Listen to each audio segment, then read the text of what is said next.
അബദ്ധത്തിൽ അദ്ദേഹത്തിന് കൈബദ്ധം പറ്റിയാണ് വീണ്ടും എൻ്റെ കാലിൽ മുറിവ്.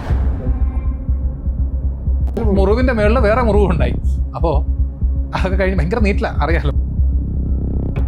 ഒരു ദണ്ട് പോലത്തെ ഒരു സാധനമാണ്, അത് വെച്ചിട്ടാണ് ഉരുട്ടുന്നത്. പക്ഷെ മുറിവിൽ കൂടാണ് ഇത് കയറിയിട്ട്. അയ്യോ, ഒരു പ്രതീക്ഷ ഉണ്ടല്ലോ, ഷൂട്ടിങ്ങിന് പോകുന്ന ഡ്രസ്സൊക്കെ എടുത്ത് വെച്ചു.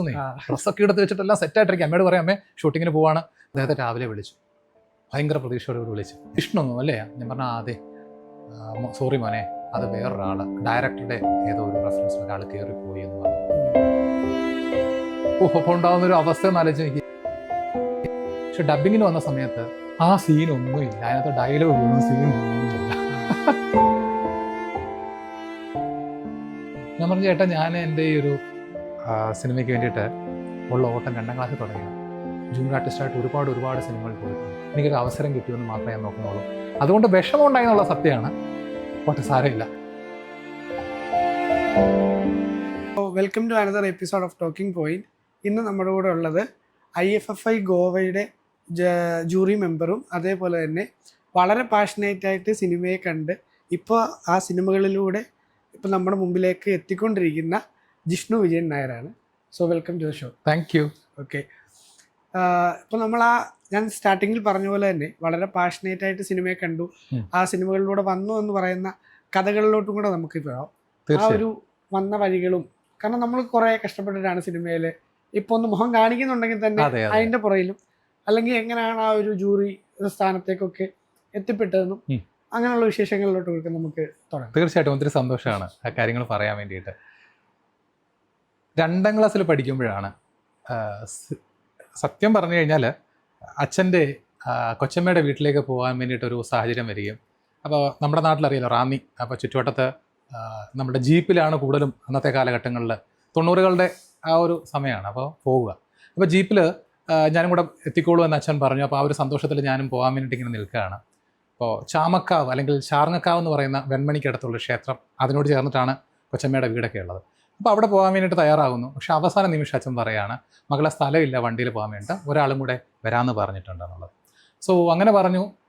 എനിക്ക് വിഷമായി, അയ്യോ എനിക്ക് പോകാൻ പറ്റില്ല. കാരണം എനിക്ക് പോകാൻ ഇഷ്ടം എന്താണെന്ന് വെച്ച് കഴിഞ്ഞാൽ ആ ഒത്തിരി കുരങ്ങന്മാരൊക്കെ ആ ഒരു അമ്പലത്തിൽ അവരുടെ അന്തവാസികളായിട്ടുണ്ട്. അപ്പോൾ പോകാൻ പറ്റില്ല, വിഷമത്തോടെ ഇങ്ങനെ ഇരുന്നു. കുഴപ്പമില്ല. പോയിട്ട് വൈകുന്നേരം അച്ഛൻ തിരിച്ചെത്തിയപ്പോൾ എന്നോട് പറഞ്ഞത്, എൻ്റെ മക്കളെ, മക്കൂടെ വരായിരുന്നു, മോനൂടെ വരായിരുന്നു. കാരണം വരാമെന്ന് പറഞ്ഞിട്ട് ഒരാളുണ്ട്, ആളെത്തിയില്ല. മാത്രമല്ല അവിടെ എത്തിയ സമയത്ത് അവിടെ ഒരു ഷൂട്ടിംഗ് നടക്കുന്നുണ്ടായിരുന്നു, ഒരു ആനയൊക്കെ വെച്ചിട്ടുള്ള ഷൂട്ടിങ്ങാണ്. അപ്പോൾ കുട്ടികളെ ഒക്കെ വേണമായിരുന്നു സിനിമയിൽ അഭിനയിക്കാൻ. ആനയ്ക്കൊക്കെ ഓടുന്നതും അങ്ങനെയൊക്കെയുള്ള എന്തൊക്കെ സീനുകളാണ് അത്രേ. സിനിമയുടെ അത് സമ്മാനം എന്ന് പറയുന്ന സിനിമയാണ്. സമ്മാനം, അതിനകത്തെ മെയിൻ ക്യാരക്ടർ ഈ പറഞ്ഞ എനിക്ക് മനോജ് കെ ജയൻ സാറുണ്ട്. പിന്നെ ആന അതിനകത്ത് മെയിൻ ഒരു ക്യാരക്ടറാണ്. അപ്പോൾ അതിലേക്കായിട്ടായിരുന്നു വേണ്ടിയിട്ടുണ്ടായിരുന്നത്. അപ്പോൾ കുട്ടികളെ തേടിയ തൊട്ടടുത്തുള്ള വീടുകളിലൊക്കെ അവരെത്തി. പക്ഷേ എന്ത് പറ്റി, അവിടെ എൻ്റെ അച്ഛൻ്റെ കൂടെ അച്ഛൻ്റെ അനിയൻ്റെ മകനുണ്ടായിരുന്നു. അവനോട് എൻ്റെ അതേ പ്രായമാണ്. അപ്പോൾ അവനോടുകൂടെ ചെല്ലാൻ വേണ്ടിയിട്ട് പറഞ്ഞു, ഷൂട്ടിങ്ങിന് ചെല്ലാൻ പറഞ്ഞു. അപ്പോൾ അവന് താല്പര്യമില്ലെന്ന് പറഞ്ഞിട്ട് പോയില്ല. അപ്പോൾ അച്ഛൻ വന്ന് പറഞ്ഞു, മക്കളുണ്ടായിരുന്നെങ്കിൽ എന്ത് ചെയ്യായിരുന്നു, അതിനകത്തൊരു അവസരം കിട്ടിയിരുന്നു, പോകാമെന്ന് പറഞ്ഞപ്പോൾ എനിക്ക് ഭയങ്കര വിഷമമായി. എനിക്കെന്ത് അറിയില്ല, എല്ലാം നഷ്ടപ്പെട്ടവനെ പോലെ ആ ഒരു സമയത്ത് അവിടെ കിടന്ന് കരഞ്ഞു. ആ ഒരു സമയത്താണ് സത്യം പറഞ്ഞു കഴിഞ്ഞാൽ എനിക്കത് സാധിച്ചില്ല ആ സിനിമയിൽ അഭിനയിക്കാൻ. അവിടെയാണ് സിനിമയെന്ന് പറയുന്ന ഒരു സ്വപ്നം മനസ്സിലേക്ക്. അതെ. അതിനുശേഷം എവിടെയൊക്കെ നാട്ടിൽ എവിടെയൊക്കെ ഷൂട്ടിംഗ് കണ്ടു കഴിഞ്ഞാലും അവിടെയൊക്കെ പോയിട്ട് ആരെങ്കിലും പറയും ഇതൊരു ഷൂട്ടിംഗ് നടക്കുന്നുണ്ടെന്ന് പറഞ്ഞു കഴിഞ്ഞാൽ അവിടെ ഓടി പോയിട്ട് അവസരം ചോദിക്കുക. അച്ഛനും ഇതേ രീതിയിൽ എന്നോട് വന്ന് പറയുന്നത് ആ ഷൂട്ടിംഗ് നടക്കുന്നുണ്ട്, നമുക്ക് പോകാം. അച്ഛൻ തന്നെ എന്നെ കൊണ്ടുപോകും. അങ്ങനെ 4ാം ക്ലാസ്സിൽ പഠിക്കുന്ന സമയത്ത് ഈ പത്രങ്ങളിലൊക്കെ തന്നെ പുതുമുഖങ്ങളെ, ബാലതാരങ്ങളെ ആവശ്യമുണ്ടെന്ന് പറഞ്ഞിട്ട് അന്നിങ്ങനെ പരസ്യങ്ങൾ വരുമായിരുന്നു. അപ്പോൾ ഇതൊക്കെ കണ്ടിട്ട് എന്ത് ചെയ്യും, നമ്മളിത് ഒരു പോസ്റ്റൽ കാർഡിനകത്ത് അല്ലെങ്കിൽ കവർ വാങ്ങിയിട്ട്, അന്ന് 25 പൈസ 50 പൈസയൊക്കെ ഉള്ളൂ, കവർ വാങ്ങിയിട്ട് മറുപടി കവറും കൂടി ഇട്ടിട്ട് എന്ത് ചെയ്യും, നമ്മളതിന് സ്റ്റാമ്പൊക്കെ ഒട്ടിച്ചിട്ട് നമ്മൾ ഇതേ രീതിയിൽ നമ്മുടെ ഫോട്ടോയും ഒക്കെ വെച്ചിട്ട് ബയോഡേറ്റയൊക്കെ വെച്ചിട്ട് അയക്കും. അങ്ങനെ അയച്ചു. അങ്ങനെ ഒരിക്കൽ കോള് വന്നു, അതായത് അവരുടെ ലെറ്റർ തിരികെ വന്നു. എന്താണെന്നറിയോ, നമ്മുടെ എറണാകുളത്ത് Kalamassery, south Kalamassery Apollo tyres ഉണ്ട്, അതിന് ഓപ്പോസിറ്റ് ആയിട്ടുള്ള ചന്ദ്രിക ടൂറിസ്റ്റ് ഹോമിൽ ഇന്ന ഡേറ്റിൽ എത്തണം, നിങ്ങളുടെ മകൻ സെലക്ട് ആയിരിക്കുകയാണ് എന്ന് പറഞ്ഞിട്ടാണ്. ഞാൻ 4ാം ക്ലാസ്സിൽ പഠിക്കുമ്പോഴാണ്. അതെ. അപ്പോൾ എന്നിട്ട് എന്ത് ചെയ്തു, വളരെ സന്തോഷത്തോടെ ഞാനും അച്ഛനും എൻ്റെ ടീച്ചർമാരോടൊക്കെ പറഞ്ഞു കേട്ടോ. റാന്നി വൈക്കം ഗവൺമെൻറ് സ്കൂളിലാണ് പഠിച്ചത്, UP സ്കൂളിലാണ് പഠിച്ചത്. അപ്പോൾ അന്നത്തെ ഒരു സുനിൽ സാറൊക്കെ ഉണ്ട്, പുള്ളിക്കാരനോട് ശൈല ടീച്ചർ, ശാന്താമണി ടീച്ചർ, ഇവരോടൊക്കെ അച്ഛൻ പറഞ്ഞു ഇതുപോലെ കൊണ്ടുപോകണമെന്ന് പറഞ്ഞിട്ട് അവധി എടുത്തിട്ടാണ് പോയത്. അവിടെ എത്തി നമ്മുടെ സ്ക്രീൻ ടെസ്റ്റ് ഉണ്ടല്ലോ, അതൊക്കെ നടത്തി. അപ്പോൾ അതൊക്കെ നടത്തി സെലക്ട് ആയി. ആയിട്ട് അവർ അന്ന് ലാൻഡ് ലൈനിൽ വിളിച്ചു. അവർ നമ്മുടെ നമ്പറൊക്കെ കൊടുത്ത് ലാൻഡ് ലൈനിൽ വിളിച്ചിട്ട് പറഞ്ഞു ജിഷ്ണു സെലക്ട് ആയിട്ടുണ്ട്, പക്ഷേ എന്ത് ചെയ്യണം, 5000 രൂപ പുതുമുഖം എന്നുള്ള നിലയിൽ 5000 രൂപ വേണം. കാരണം പുതുമുഖം ആയതുകൊണ്ട് വലിയ എക്സ്പീരിയൻസ് ഇല്ല, എന്തെങ്കിലുമൊക്കെ സീനുകൾ ചെയ്യുന്നതൊക്കെ തെറ്റിപ്പോയി കഴിഞ്ഞ് കഴിഞ്ഞാൽ വീണ്ടും എൻ്റെ എന്താ പറയുക ഫിലിംസിന് നഷ്ടം വരും, അതുകൊണ്ട് 5000 രൂപ തരണമെന്ന് പറഞ്ഞു. അന്നത്തെ നമ്മുടെ സാഹചര്യത്തിൽ യാതൊരു നിവൃത്തിയില്ല, ടു ബി ഫ്രാങ്ക്. അന്ന് അത് സത്യം പറഞ്ഞാൽ അതൊരു സീരിയലാണ്, ദൂരദർശനിൽ സംപ്രേഷണം ആരംഭിക്കാൻ പോകുന്ന ഒരു സീരിയൽ എന്നുള്ള നിലയിലായിരുന്നു അവർ പറഞ്ഞിട്ടുണ്ടായിരുന്നു. അന്ന് നമ്മളെ സംബന്ധിച്ചിടത്തോളം സിനിമയായാലും സീരിയലായാലും എല്ലാ സിനിമയാണ്, കുട്ടിക്കാലത്തെ സിനിമയാണ് എല്ലാം നമുക്ക്. അന്ന് ഫിലിം ക്യാം എന്നാണ് അവർ, അതെ ഫിലിം ക്യാം ഉണ്ടായിരുന്ന ഒരു കാലഘട്ടമാണ്. അപ്പോൾ അത് സാധിച്ചില്ല, ഭയങ്കര വിഷമമായി പോയി. അപ്പോൾ പിന്നീട് ഇതേ രീതിയിൽ വീണ്ടും വീണ്ടും വീണ്ടും ഇങ്ങനെ അന്വേഷിച്ചു കൊണ്ടേയിരുന്നു. അങ്ങനെ ഇരിക്കുന്ന സമയത്താണ് പിന്നീട് എനിക്കൊന്ന് 8ാം ക്ലാസ്സിൽ പഠിക്കുന്ന സമയത്താണ് നമ്മുടെ നാട്ടിൽ റാന്നിയിൽ തന്നെ സൂര്യ ടി വിയിൽ സംപ്രേഷണം ചെയ്തു തുടങ്ങിയ ഒരു 5 മിനിറ്റ് മാത്രം ദൈർഘ്യമുള്ള ഒരു സീരിയൽ ഉണ്ടായിരുന്നു. ടോംസിൻ്റെ പ്രശസ്തമായിട്ടുള്ള ഒരു കഥാപാത്രമാണ് അപ്പി ഹിപ്പി.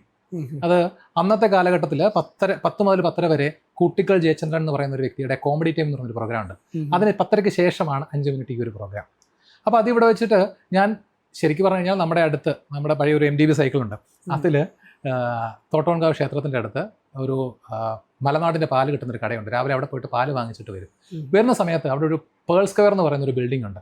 അവിടെ ഒരു കണ്ടു നല്ല പരിചയമുള്ളൊരു വ്യക്തി ഇരുന്നിട്ട് വർത്തമാനം പറയാം. ഞാൻ ഒന്നുകൂടെ സൈക്കിൾ നിർത്തിയിട്ട് ഒന്നുകൂടെ ഒന്ന് സൂക്ഷിച്ച് നോക്കി, ഇത് ആരാണ്? ഈ നമ്മുടെ തിയേറ്ററിൻ്റെ സ്ക്രീനിലും TV സ്ക്രീനിലും മാത്രം കണ്ടിട്ടുള്ള ഒരു വ്യക്തി. ഞാൻ കണ്ട അതിശയത്തോടു കൂടിയാണ് ആദ്യമായിട്ടാണ് ഒരു ചലച്ചിത്ര താരത്തെ സ്ക്രീനിൽ മാത്രം അല്ലെങ്കിൽ TV യിൽ മാത്രം കണ്ടിട്ടുള്ള ഒരാളെ നേരിട്ട് കാണുന്നത്. ഞാനിങ്ങനെ ആളെ തുറിച്ചിങ്ങനെ നോക്കുക. കുറേ നേരം എൻ്റെ ഈ നോട്ടം കണ്ടപ്പോൾ പുള്ളിക്കാരനോട് ചോദിച്ചു, എന്താ ഇങ്ങനെ നോക്കുന്നതെന്ന് ചോദിച്ചു.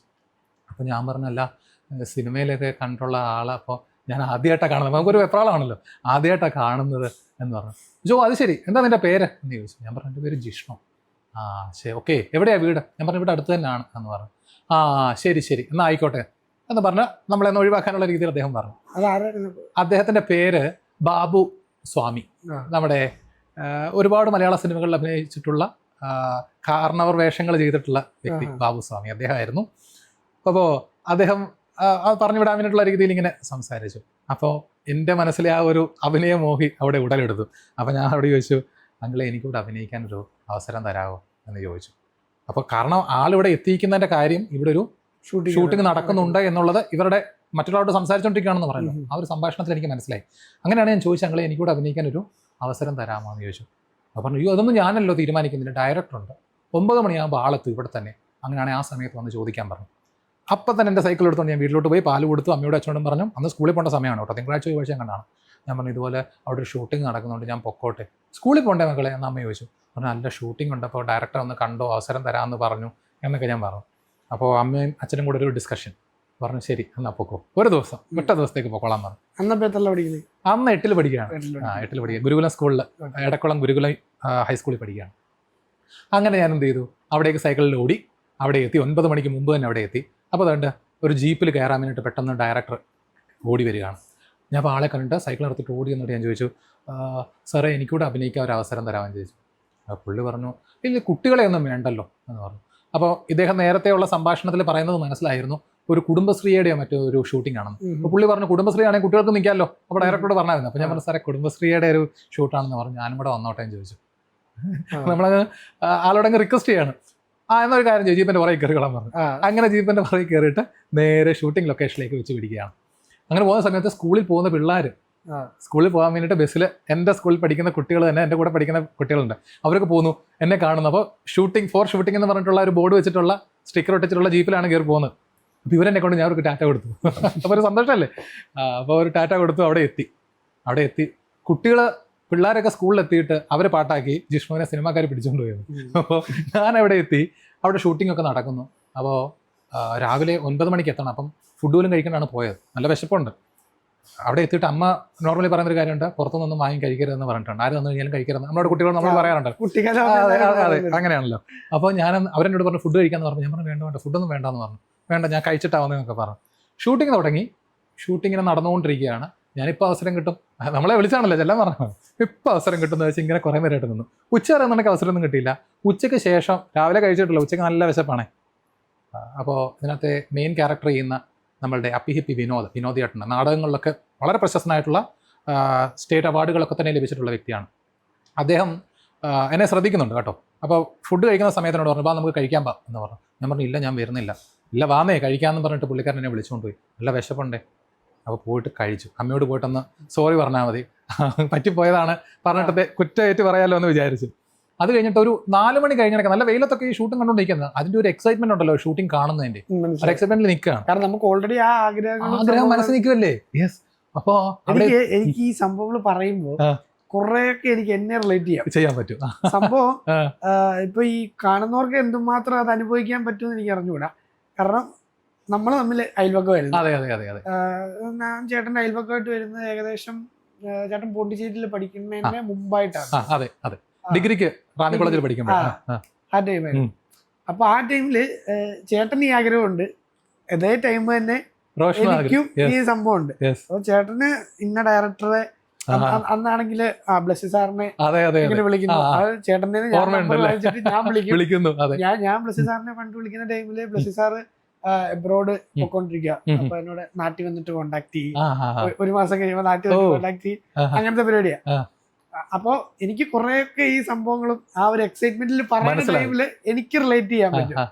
കാരണം ഇപ്പോഴാണ് ഞാൻ അറിയുന്നത് ഈ 2ാം ക്ലാസ് മുതലുള്ള ഒരു ആഗ്രഹത്തിന്റെ പുറത്തായിരുന്നു. കാരണം ഞാൻ അന്നൊക്കെ വിചാരിച്ചിരുന്നത് സ്കൂള് കോളേജ് ആ ഒരു ടൈമിലായിരിക്കും ഈ ഒരു അഭിനയം എന്നുള്ള ഒരു സംഭവം ചേട്ടന് വന്നെന്നുള്ള ചിന്തയിലിരിക്കുകയായിരുന്നു. ഇപ്പോഴാണ് ആ ഒരു 2ാം ക്ലാസ് മുതലേ ഉള്ളൊരു ഇതാണെന്ന് എനിക്ക് മനസ്സിലായി.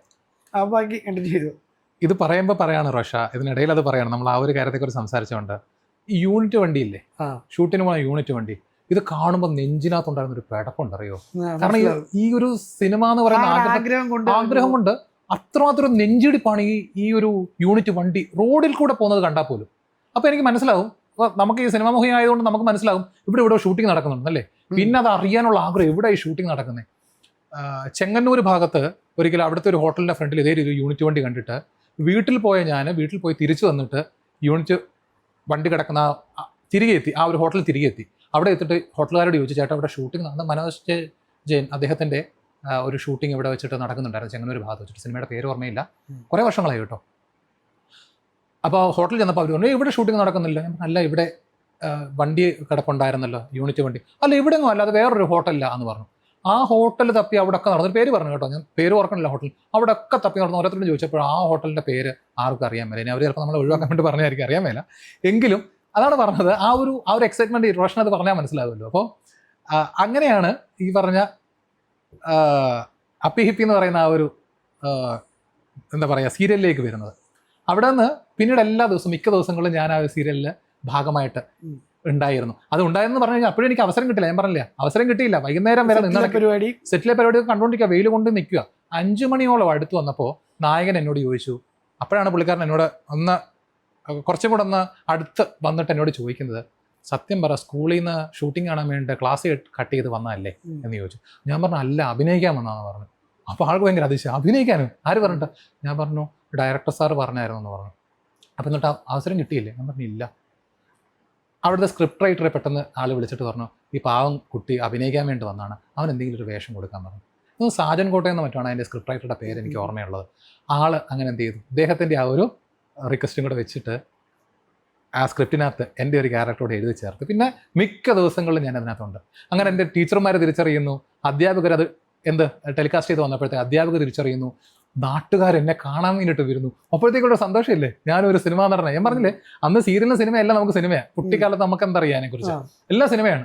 അങ്ങനെ പിന്നീടും ഇതേ രീതിയിൽ അവസരങ്ങൾ ചോദിച്ച് നടന്ന് 27ാമത്തെ വയസ്സിലാണ് ഒരു ഡോക്യു ഫിക്ഷൻ മൂവി ചെയ്യുന്നത്. അപ്പോൾ ആ സമയത്തും അച്ഛന് പരിചയമുള്ള ഈ ഗുണ്ടകളുടെ ഒക്കെ ഒപ്പം താമസിച്ചിട്ട് നോവൽ മനോരമയിലും മംഗളത്തിലൊക്കെ നോവൽ എഴുതിയ ഒരു ചേട്ടനുണ്ട്, അനിൽ എന്ന് പറയും, നമ്മുടെ റാന്നിക്കാരൻ തന്നെയാണ്.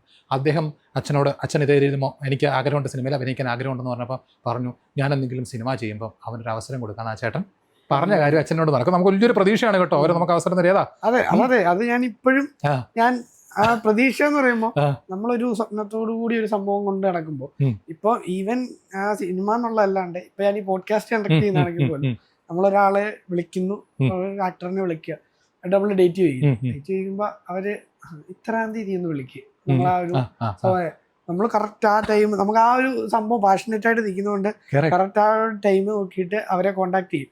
അത് കഴിയുമ്പോഴായിരിക്കും എന്തെങ്കിലും ഒന്നെങ്കിൽ ഡേറ്റ് തള്ളി പോകുന്നതായിരിക്കും, അല്ലെങ്കിൽ പിന്നീട് നമ്മൾ വിളിച്ച് കഴിയുമ്പോഴായിരിക്കും നമ്മൾ ഇത്രയും ഒരു അന്നേരം വിളിച്ചിട്ട് പറയുകയാണെങ്കിൽ നമുക്ക് ആ ഒരു പ്രശ്നമില്ല. പക്ഷെ നമ്മൾ ഈ എക്സൈറ്റ്മെന്റ് നിന്ന് ഒരാളെ ഇത്രാം തീയതി വിളിക്കുക, അന്ന് വിളിക്കുമ്പോൾ ഇത്രാം തീയതി വിളിക്കുക, അങ്ങനെ നമ്മൾ നോക്കി വിളിച്ചു കഴിഞ്ഞാൽ ഏറ്റവും അവസാനം അല്ലെങ്കിൽ നമുക്ക് പിന്നീട് പിടിക്കാം. അങ്ങനെ പറയുമ്പോൾ ഒന്നിൽ നമ്മൾ ആദ്യം പറയുകയാണെങ്കിൽ ഒരു ആക്ടർ അല്ലെങ്കിൽ നമുക്ക് ഇന്നത് പിടിക്കാതെ, അതാണെങ്കിൽ നമുക്ക് കുഴപ്പമില്ല. പക്ഷെ നമുക്കൊരു ഹോപ്പ് വന്ന് കൊണ്ടുപോകുമ്പോൾ ഉള്ളൊരു ഇതുണ്ട്. അയ്യോ, അത് സത്യം അത് കേട്ടോ. പലപ്പോഴും നമ്മളത് അനുഭവിച്ചിട്ടുണ്ട്. അത് പറയുമ്പോൾ ഞാൻ പറയാണ്, നമ്മുടെ എൽസമ്മ എന്ന ആൺകുട്ടി എന്ന് പറഞ്ഞൊരു സിനിമ ഉണ്ടല്ലോ, ആ സിനിമ അതെ കുഞ്ചാക്കോ ബോബന്റെ, നമ്മളുടെ നായികയുടെ പേര് മറന്നു, ഞാൻ കഴിഞ്ഞ ദിവസം കൂടെ അമ്മ കാര്യം പറഞ്ഞല്ലേ. അതെ, എന്തുവാട്ടെ, ആ സിനിമയില് അവസരം ചോദിച്ചു വേണ്ടിയിട്ട് അതിന്റെ പ്രൊഡ്യൂസറെയാണ് ഞാൻ വിളിച്ചത്. പ്രൊഡ്യൂസറെ വിളിച്ചു എന്ന് പറഞ്ഞു കഴിഞ്ഞാൽ നമുക്ക് ഈ പറഞ്ഞൊരു ആഗ്രഹം ആയതുകൊണ്ട് തന്നെ അന്ന് മാക്ട ഉണ്ടല്ലോ, ഫെഫ്കയ്ക്ക് മുമ്പ് മാക്ട ഇപ്പോഴും ഉണ്ട്. അന്ന് മാക്ട ആയിരുന്നു മെയിൻ ആയിട്ടുണ്ടായിരുന്നെന്ന് എനിക്ക് തോന്നുന്നു. പിന്നീട് തോന്നുന്നു ഫെഫ്ക രൂപീകരിക്കപ്പെട്ടതെന്ന് തോന്നുന്നു. ഇതിനകത്ത് അവരുടെ വെബ്സൈറ്റിൽ കയറി നോക്കിക്കഴിഞ്ഞാൽ ഇതിന്റെ ഓഫീസ് ബെയറേഴ്സ് ആയിട്ടുള്ള ആളുകളുടെ, ഭാരവാഹികളുടെ ഒക്കെ തന്നെ പേരും ഫോൺ നമ്പറും അതിനകത്ത് കൊടുത്തിട്ടുണ്ട്. അങ്ങനെ എന്ത് ചെയ്യും, ഇവരെ വിളിക്കും. ഇവരങ്ങനെയാണ് നമ്മളുടെ രഞ്ജിത്ത് ഏട്ടനുണ്ടല്ലോ, നമ്മളുടെ ഇപ്പോൾ ഉണ്ടായിരുന്ന തുടരും സിനിമയുടെ പ്രൊഡ്യൂസറാണ്. അമ്മയുടെ കുടുംബം രജപുത്ര രഞ്ജിത്ത്, അദ്ദേഹത്തെ വിളിക്കുക. അമ്മയുടെ കുടുംബം പന്തളത്താണ്, ഉളനാട് എന്ന് പറയും. അപ്പോൾ അതിനടുത്ത് തന്നെയാണ് മാത്തൂർ എന്ന് പറയുന്ന സ്ഥലത്താണ് അദ്ദേഹത്തിൻ്റെ വീട്. അപ്പം അദ്ദേഹത്തിൻ്റെ അച്ഛനും എൻ്റെ അപ്പൂപ്പനും ഒക്കെ തന്നെ വളരെ അടുത്ത സുഹൃത്തുക്കളൊക്കെ ആയിരുന്നു. അന്നത്തെ വലിയ പാർട്ടി പ്രവർത്തകരൊക്കെ ആയിരുന്നു, കോൺഗ്രസിൻ്റെ പാർട്ടി പ്രവർത്തകരൊക്കെ ആയിരുന്നു. അപ്പോൾ അങ്ങനെയുള്ള സുഹൃത്തുക്കളൊക്കെ ആയിരുന്നു. അപ്പോൾ അമ്മ അത് പറഞ്ഞു കേട്ടിട്ടുണ്ട്, ഇദ്ദേഹം ഇതുപോലെ പരിചയമുള്ള ആളാണ് കുടുംബത്തിനെന്നൊക്കെ പറഞ്ഞിട്ടുണ്ട്. അങ്ങനെ ആളെ വിളിച്ചപ്പോൾ ആളെന്നോട് പറഞ്ഞു, ഈ ഒരു പ്രതീക്ഷയുടെ കാര്യം പറയുമ്പോഴാണ് പറയുന്നത് കേട്ടോ. ആളെ വിളിച്ച് അദ്ദേഹത്തെ വിളിച്ചിട്ട് പറഞ്ഞു, സാർ എൻ്റെ പേര് ഇതാണ്, ഇതുപോലെ അഭിനയിക്കാൻ ഒത്തിരി താല്പര്യമുണ്ട്. അപ്പം എന്നോട് പറഞ്ഞു ഇന്ന ദിവസം എന്നെ ഒന്ന് വിളിക്കും എന്ന് പറഞ്ഞു. അപ്പോൾ പത്രത്തിൽ അറിഞ്ഞു എൽസമ്മ എന്ന ആൺകുട്ടിയുടെ ഷൂട്ട് തുടങ്ങിയെന്ന്. അപ്പോൾ ആളെന്നോട് പറഞ്ഞു ഇന്ന ദിവസം എന്നെ വിളിക്കൂ, അപ്പം ഞാൻ പറയാം, ഇടുക്കി ഭാഗത്താണ് ഷൂട്ടിംഗ് നടക്കുന്നത്, അങ്ങോട്ടേക്ക് വന്നാൽ മതി എന്നുള്ള രീതിയിൽ അദ്ദേഹം സംസാരിച്ചു. ആ ദിവസം ഞാൻ വിളിച്ചു. അതായത് 3 ദിവസം കഴിഞ്ഞിട്ട് വിളിക്കാനാണ് പറഞ്ഞത്. ആ ദിവസം ഞാൻ, അപ്പോൾ ആ ഒരു 3 ദിവസത്തെ നമ്മുടെ ഒരു പ്രതീക്ഷ ഉണ്ടല്ലോ, ഷൂട്ടിങ്ങിന് പോകുന്ന ഡ്രസ്സൊക്കെ എടുത്ത് വെച്ചു. ഡ്രസ്സൊക്കെ എടുത്ത് വെച്ചിട്ടെല്ലാം സെറ്റായിട്ടിരിക്കും. അമ്മയോട് പറയാം, അമ്മേ ഷൂട്ടിങ്ങിന് പോവാണ്, ഇതുപോലെ വിളിച്ചിട്ടുണ്ട് എന്നൊക്കെ പറഞ്ഞു. 3-ാമത്തെ ദിവസം രാവിലെ വിളിക്കാനാണ് പറഞ്ഞത്. അദ്ദേഹത്തെ രാവിലെ വിളിച്ചു, ഭയങ്കര പ്രതീക്ഷയോടുകൂടി വിളിച്ചു. ഭയങ്കര സന്തോഷം കേട്ടോ. ആള് പറഞ്ഞു, ഞാൻ പറഞ്ഞു ഇതുപോലെ എൻ്റെ പേര് ജിഷ്ണു എന്നാണ്, ഇതുപോലെ വിളിച്ചിട്ട് വരാനുള്ള കാര്യത്തെക്കുറിച്ച് പറഞ്ഞിരുന്നല്ലോ എന്ന് പറഞ്ഞു. ജിഷ്ണു അല്ലേ? ഞാൻ പറഞ്ഞു അതെ, സോറി മോനെ, അത് വേറൊരാൾ, ഡയറക്ടറുടെ ഏതോ ഒരു റെഫറൻസിൽ ഒരാൾ കയറിപ്പോയി എന്ന് പറഞ്ഞു. അപ്പോൾ ഉണ്ടാകുന്ന ഒരു അവസ്ഥ ഒന്ന് ആലോചിച്ച് എനിക്ക് ഇത് പറഞ്ഞപ്പോൾ പെട്ടെന്ന് അത് ഓർമ്മ വന്നതാണ്. അങ്ങനെ ഒരുപാട് ഡയറക്ടർമാരുടെ വീടുകളിൽ പോകുന്നു. പനമ്പള്ളി നഗർ എന്ന് പറഞ്ഞു കഴിഞ്ഞാൽ അതിൽ മുക്കും മൂലയും പഠിച്ചു. അതെ. ഏത് ഉറക്കത്തിൽ ചോദിച്ചു കഴിഞ്ഞാലും പനമ്പള്ളി നഗറിലെ ഓരോ സ്ഥലം ചോദിച്ചു കഴിഞ്ഞാൽ അവിടുത്തെ നമ്മുടെ സ്റ്റേറ്റ് ബാങ്ക് ഓഫ് ഇന്ത്യയുടെ ഒരു ATM-ഉം ഒരു ബാങ്കും ഒക്കെ ഉണ്ട്. അതിന്റെ ബാക്ക് സൈഡിലായിട്ടാണ് മമ്മൂക്കയുടെ വീട്, അതിനടുത്തായിട്ടാണ് ജോഷി സാറിന്റെ വീട്, അതിന്റെ ഓപ്പോസിറ്റ് അതെ അദ്ദേഹത്തിന്റെ വീട്. ജോഷി സാറിനെ ആ കാലഘട്ടം മുതൽ പോയി അവസരങ്ങൾ ചോദിക്കുക. കഴിഞ്ഞ കുറച്ച് കാലങ്ങൾക്ക് മുമ്പേയും അവസരം ചോദിക്കാൻ വേണ്ടി അദ്ദേഹത്തിൻ്റെ അടുത്ത് പോയി. അപ്പോൾ പുതിയൊരു പ്രൊജക്റ്റിനെ കുറിച്ചൊക്കെ ഇങ്ങനെ കേട്ടിട്ടാണ് അദ്ദേഹത്തെ കാണാൻ വേണ്ടി പോകുന്നത്. അപ്പോൾ ചോദിക്കുന്നത്, അപ്പോൾ പറയുന്നു ജനുവരിയിൽ പോയപ്പോൾ പറഞ്ഞു ഏപ്രിലത്തേക്ക് വരുമെന്ന് പറഞ്ഞു. അപ്പോൾ ഏപ്രിലത്തേക്ക് ചെന്ന് അപ്പോൾ ചോദിച്ചിരുന്ന അവസരങ്ങളൊക്കെ ചോദിച്ചു. അപ്പോൾ പറഞ്ഞു ഒന്നും ആയിട്ടില്ല, കുറച്ചുകൂടെ കഴിഞ്ഞിട്ട് വരാൻ പറഞ്ഞു. അത് കഴിഞ്ഞപ്പോൾ ചെന്നപ്പോൾ പറഞ്ഞു സ്ക്രിപ്റ്റും കാര്യങ്ങളൊന്നും ആയിട്ടില്ല, കുറച്ചുകൂടെ. അപ്പോൾ കുറേ വർഷങ്ങളായിട്ട്, അതെ പതിറ്റാണ്ടുകളെന്ന് വേണമെങ്കിലും പറയാം, അത്രയും ആയിട്ടുള്ളൊരു. അപ്പോൾ അങ്ങനെ നമ്മുടെ ഒറ്റപ്പാലത്തെത്തി നമ്മുടെ ലാൽജോ സാറിൻ്റെ വീട്ടിൽ പോകുന്നത്, മായന്നൂർ പാലത്തിൽ വെച്ചിട്ടാണ് അദ്ദേഹത്തെ കാണുന്നത്. അപ്പോൾ അതൊക്കെ ഒരു വലിയ അനുഭവങ്ങളാണ്. ഓരോരുത്തരെ ഒരു പ്രയാണമാണ്, നമ്മുടെ ഡോറയുടെ പ്രയാണം എന്നൊക്കെ പറയുന്നത് പ്രയാണമാണ് ഈ സിനിമയ്ക്ക് പറയാം. അങ്ങനെയാണ് പിന്നീട് 27-ാമത്തെ വയസ്സിലാണ് ശരിക്കും പറഞ്ഞ ഒരു ആക്സിഡന്റ് സംഭവിച്ച്, നല്ലൊരു സിവിയർ ഒരു ആക്സിഡന്റ് സംഭവിച്ചതിന് ഓർമ്മയുണ്ട് അല്ലേ? അതിനുശേഷം ഫേസ്ബുക്കിലും സോഷ്യൽ മീഡിയയിലൊക്കെ തന്നെ അന്ന് ആക്റ്റീവായിട്ട് നിൽക്കുകയാണ്. അപ്പോൾ സോഷ്യൽ മീഡിയയിലൊക്കെ തന്നെ ആക്റ്റീവാണ്, കാരണം മനസ്സിന് ഒരു റിലാക്സേഷൻ എന്നുള്ള രീതിയിലാണ്, എസ്പെഷ്യലി ആ ഒരു ആക്സിഡൻറ്റിന് ശേഷമൊക്കെ തന്നെ ഇങ്ങനെ സോഷ്യൽ മീഡിയയിൽ ആളുകളോട് സംസാരിക്കുന്നതൊക്കെ തന്നെ ഒരു റൊട്ടീനാക്കി മാറ്റിയത്. അപ്പോൾ അതിനകത്ത് കണ്ടു, ഒരു ഗ്രൂപ്പിൽ കണ്ടു, ഒരു ഡോക്യുഫിഷൻ മൂവിയുടെ ഷൂട്ടിംഗ് നടക്കുന്നുണ്ട്, ആർക്കെങ്കിലും അഭിനയിക്കാൻ താല്പര്യമുള്ളവരാണെന്നുണ്ടെങ്കിൽ കോൺടാക്ട് ചെയ്യാൻ പറഞ്ഞു. ഒരു നമ്പറും ഒരു ഫേസ്ബുക്ക് ഐഡിയും കൊടുത്തിട്ടുണ്ട്. നമ്പറില്ല, ഫേസ്ബുക്ക് ID കൊടുത്തിട്ടുണ്ട്, ഇന്ന ആളെ കോൺടാക്ട് ചെയ്യാമെന്ന് പറഞ്ഞു. അപ്പോൾ ഞാൻ നോക്കിയപ്പോഴത്തേക്ക് എൻ്റെ ഫ്രണ്ടല്ല, ആ വ്യക്തിയുടെ പേര് ഞാൻ നോക്കി, യദു വിജയകൃഷ്ണൻ. യദു വിജയകൃഷ്ണൻ പരമേശ്വരൻ എന്നാണ് ആളുടെ പേര്. അപ്പോൾ അദ്ദേഹത്തിന് ഞാൻ ഫ്രണ്ട് റിക്വസ്റ്റ് അയച്ചു. എന്നിട്ട് ഞാൻ ഫ്രണ്ട് റിക്വസ്റ്റ് അയച്ചപ്പോൾ തന്നെ ഞാൻ മെസ്സേജ് അയച്ചു, എൻ്റെ പേര് ജിഷ്ണു, എൻ്റെ സ്വദേശം ഇവിടെയാണ്, അപ്പോൾ എനിക്ക് ഇതുപോലൊരു അവസരം ഉണ്ടെന്ന് അറിഞ്ഞു. ആക്സിഡന്റ് പറ്റി എനിക്ക് തോന്നുന്നു ഒരു 4-5 മാസം കഴിഞ്ഞു. ഡോക്ടർ പറഞ്ഞത് 1 വർഷം കഴിയാതെ ജോലിക്ക് പോലും പോകരുതെന്നുള്ളൊരു രീതിയിലാണ് പറഞ്ഞു വെച്ചിട്ടുണ്ട്. എനിക്ക് ഇപ്പോഴും ഓർമ്മയുണ്ട് ആ സിറ്റുവേഷൻ. ലൈക്ക് ഞാൻ അന്ന് ചെറുതാ, ഞാൻ അന്ന് എനിക്ക് അത്രയും നാള് കണ്ടിരുന്ന ഒരു ചേട്ടനെ അല്ല. ആ ഒരു ടൈമില് ചേട്ടന്റെ ഫേസും ആ ഒരു നേച്ചറും ഒക്കെ കുറച്ച് പേടിപ്പിക്കുന്ന. ഒരു ഞാൻ പറഞ്ഞ ഞാൻ ഒരു ചെറുതെന്നുള്ള രീതിയിൽ വെച്ച് നോക്കുമ്പോൾ അന്ന് എനിക്ക് ഇപ്പോഴും ഓർമ്മയുണ്ട് ആ സംഭവങ്ങള്. അല്ല, അത് ശരിക്കും മരിച്ചു എന്ന് ഡോക്ടർമാർ വിധി എഴുതിയതാണ്. അതെ, ആ ഒരു സീനിൽ എനിക്കിപ്പോഴും ആ ഒരു സീൻ, കാരണം ഞാൻ അത്ര നാൾ കണ്ടോണ്ടിരുന്ന ചേട്ടനല്ല, നമ്മളൊരു മതിലിനപ്പുറം. അതെ. അല്ല, നമ്മള് റോഷന് കുട്ടിയായിരുന്നു, നമ്മളൊക്കെ എത്ര നല്ലൊരു സൗഹൃദമായിട്ടാണ് അന്ന്, അല്ലേ, ഒരൊറ്റ കുടുംബമായിട്ടല്ലായിരുന്നല്ലോ നമ്മൾ അന്ന് ജീവിച്ചതൊക്കെ. സോ അപ്പോൾ ആ ഒരു കാലഘട്ടം ഇപ്പോഴും അതിനെക്കുറിച്ച് പറയുമ്പോൾ 1 വർഷം കഴിഞ്ഞിട്ട് ജോലിക്ക് പോകാമെന്ന് വരെ ഡോക്ടർമാർ പറഞ്ഞ സമയത്ത് എനിക്കൊന്നത് ഒക്ടോബറിലോ മറ്റോ ആണ് അത് ആക്സിഡൻറ്റ് സംഭവിക്കുന്നത്. ഒരു ഏപ്രിൽ മാസത്തിലാണ് ഇതേ രീതിയിൽ ഏപ്രിൽ 1-ാം തീയതിയാണ് ഞാൻ അദ്ദേഹത്തിന് ഈ ഫേസ്ബുക്കിൽ മെസ്സേജ് അയക്കുന്നത്. അപ്പോൾ ആളത് കണ്ടില്ല. കാരണം ഫ്രണ്ട് അല്ലാത്തത് കൊണ്ട് തന്നെ മെസ്സഞ്ചറിൽ മെസ്സേജ് അയച്ചു കഴിഞ്ഞാൽ എന്ത് ചെയ്യില്ല, അത് ജങ്ക് ഫോൾഡറിലോ മറ്റോ പോകത്തുള്ളൂ. അത് കണ്ടില്ല. 4-ാം തീയതി രാത്രി ഒരു 10-11 ആയപ്പം എനിക്ക് തിരിച്ച് മെസ്സേജ് വന്നു, തിരുവനന്തപുരത്താണോ ഇപ്പോൾ ഉള്ളത് എന്ന് ചോദിച്ചിട്ട് മെസ്സേജ് വന്നു. ഞാൻ പറഞ്ഞു അല്ല, ഞാൻ പത്തനംതിട്ടയാണെന്ന് പറഞ്ഞു. ശരി, അങ്ങനെ ആണെന്നുണ്ടെങ്കിൽ വേഷമുണ്ട്, പക്ഷെ കുറച്ച് എന്താ പറയുക, ഒരു ട്രൗസറൊക്കെ ഇട്ട് അഭിനയിക്കേണ്ടതായിട്ട് വരും. കാരണം ഇതൊരു ഉരുട്ടലിൻ്റെയും അല്ലെങ്കിൽ ഒരു പോലീസ് മർദ്ദനത്തിൻ്റെയൊക്കെ സ്റ്റോറിയാണ്. അപ്പോൾ അങ്ങനെ അഭിനയിക്കേണ്ടി വരും. അതിൽ ബുദ്ധിമുട്ടുണ്ടോ എന്ന് ചോദിച്ചു. ഞാൻ പറഞ്ഞു ഒരു ബുദ്ധിമുട്ടില്ലെന്ന് പറഞ്ഞു. അപ്പോൾ അഭിനയിക്കാൻ അതായത് ഇനി ട്രൗസർ ആയാലും എന്തായാലും വേണ്ടില്ല, നമുക്ക് അഭിനയിച്ചാൽ മതി എന്നുള്ളൊരവസ്ഥയാണ്. അപ്പോൾ ഞാൻ പറഞ്ഞു ഒരു കുഴപ്പമില്ല, എന്നാൽ നാളെ രാവിലെ വണ്ടി കയറിക്കോ, ഇവിടെ രാവിലെ ഇത്ര മണിക്ക് എത്തണം, 8 മണിക്ക് മറ്റോ എത്തണം എന്നാണ് പറഞ്ഞത്. 7 മണിക്ക് എത്തണം എന്ന് പറഞ്ഞു. ഞാൻ പറഞ്ഞു 7 മണിക്ക് ഇവിടെ നിന്ന് എത്താൻ ബുദ്ധിമുട്ടായിരിക്കും എന്ന് പറഞ്ഞു. എങ്ങനെയെങ്കിലും എത്താൻ നോക്കാൻ പറഞ്ഞു. കാരണം 7 മണിക്ക് ഷൂട്ട് തുടങ്ങി. അപ്പം ARS സ്റ്റുഡിയോ, തിരുവനന്തപുരത്തുള്ള ARS സ്റ്റുഡിയോയിലാണ് പറഞ്ഞേക്കുന്നത്. അപ്പോൾ ഇതിനകത്തൊരു പ്രശ്നം കൂടെ ഉണ്ട്. തൊട്ടടുത്ത ദിവസം 5-ാം തീയതി, ഏപ്രിൽ 5-ാം തീയതി എൻ്റെ ബർത്ത്ഡേ ആണ്. അപ്പം ഞാൻ ഈ വലിയൊരു ആക്സിഡൻറ്റിൽ നിന്നൊക്കെ തിരികെ വന്ന അതിൽ നിന്ന് തിരികെ വന്ന് ജീവൻ തിരിച്ചു കിട്ടിയ സന്തോഷത്തിൽ അച്ഛനും അമ്മയും നമ്മുടെ ആറന്മുള പാർത്ഥസാരഥി ക്ഷേത്രത്തിൽ ഒരു തൂക്കം എനിക്ക് വേണ്ടിയിട്ട് പറഞ്ഞു വെച്ചിട്ടുണ്ട്. അപ്പോൾ അത് എനിക്കൊന്ന് പഞ്ചസാരയിലെ മറ്റോ ആയിരുന്നു, അത് നടത്തണം. അപ്പോൾ അച്ഛനോട് പറഞ്ഞു, അച്ഛാ രാത്രിയിലെ പറയുന്നത് കേട്ടോ, 12 മണിയായി, അച്ഛാ നാളെ എനിക്കത് പറ്റില്ല, എനിക്ക് ഷൂട്ടിംഗ് ഉണ്ട്, പോകണം. അച്ഛൻ പറഞ്ഞത് പറ്റത്തില്ല, ഈശ്വരനായിട്ട് ജീവൻ തിരിച്ചു തന്നാണ്, അപ്പോൾ നമ്മൾ ഈശ്വരനൊരു ഇതേ രീതിയിലുള്ളൊരു വഴിപാട് നടത്തുകയാണ്, അപ്പോൾ അത് പറ്റില്ല മക്കളെ എന്ന് പറഞ്ഞു. സത്യം പറഞ്ഞു, ജീവിതത്തിൽ ആദ്യമായിട്ടാണ് കേട്ടോ അച്ഛനോട് ഞാൻ പറഞ്ഞത്. ഞാൻ അങ്ങനെ അച്ഛനെ എതിർത്തിട്ടില്ല. ഇല്ല അച്ഛൻ, എനിക്ക് പോയേ പറ്റത്തുള്ളൂ എന്ന് ഞാൻ പറഞ്ഞു. അപ്പോൾ അച്ഛനത് ആ ഒരു തീവ്രത മനസ്സിലാക്കി. അടുത്ത കാര്യം, അത്രയും ദൂരെ പോകുമെന്ന് പറഞ്ഞാൽ ഈ പറഞ്ഞ വീട്ടിൽ റെസ്റ്റ് എടുത്തുകൊണ്ടിരിക്കുന്ന ഒരാളാണ്. അപ്പോൾ അച്ഛൻ പറഞ്ഞു ശരി മക്കൾ പൊക്കോ, നന്നായിട്ട് പ്രാർത്ഥിച്ചിട്ട്. ആ ടൈമിൽ എനിക്ക് തോന്നുന്നു ചേട്ടൻ അന്ന് കുറച്ച് വാശി ഉണ്ടായിരുന്നു. ഇത് കഴിഞ്ഞ ആക്സിഡന്റിന് ശേഷം അതെ പറഞ്ഞാലും കുറച്ച് വാശി, വളരെ അരോഗന്റ് ആയിട്ടുള്ള സത്യം ഓർമ്മയുണ്ടല്ലേ? കാരണം ഞാൻ പറഞ്ഞില്ലേ, എനിക്ക് ആ ഒരു ചേട്ടനെ പെട്ടെന്ന് ദേഷ്യപ്പെടുന്നതും അല്ലെങ്കിൽ അത്ര നാൾ കണ്ടിരുന്ന ഒരു ചേട്ടനെ അല്ല കാണുന്നത്. എനിക്കൊരു ഞാൻ പറഞ്ഞ അതാണ് ഒരു പേടിപ്പിക്കുന്ന ഒരു ഇത് വരുമായിരുന്നു. അതെ.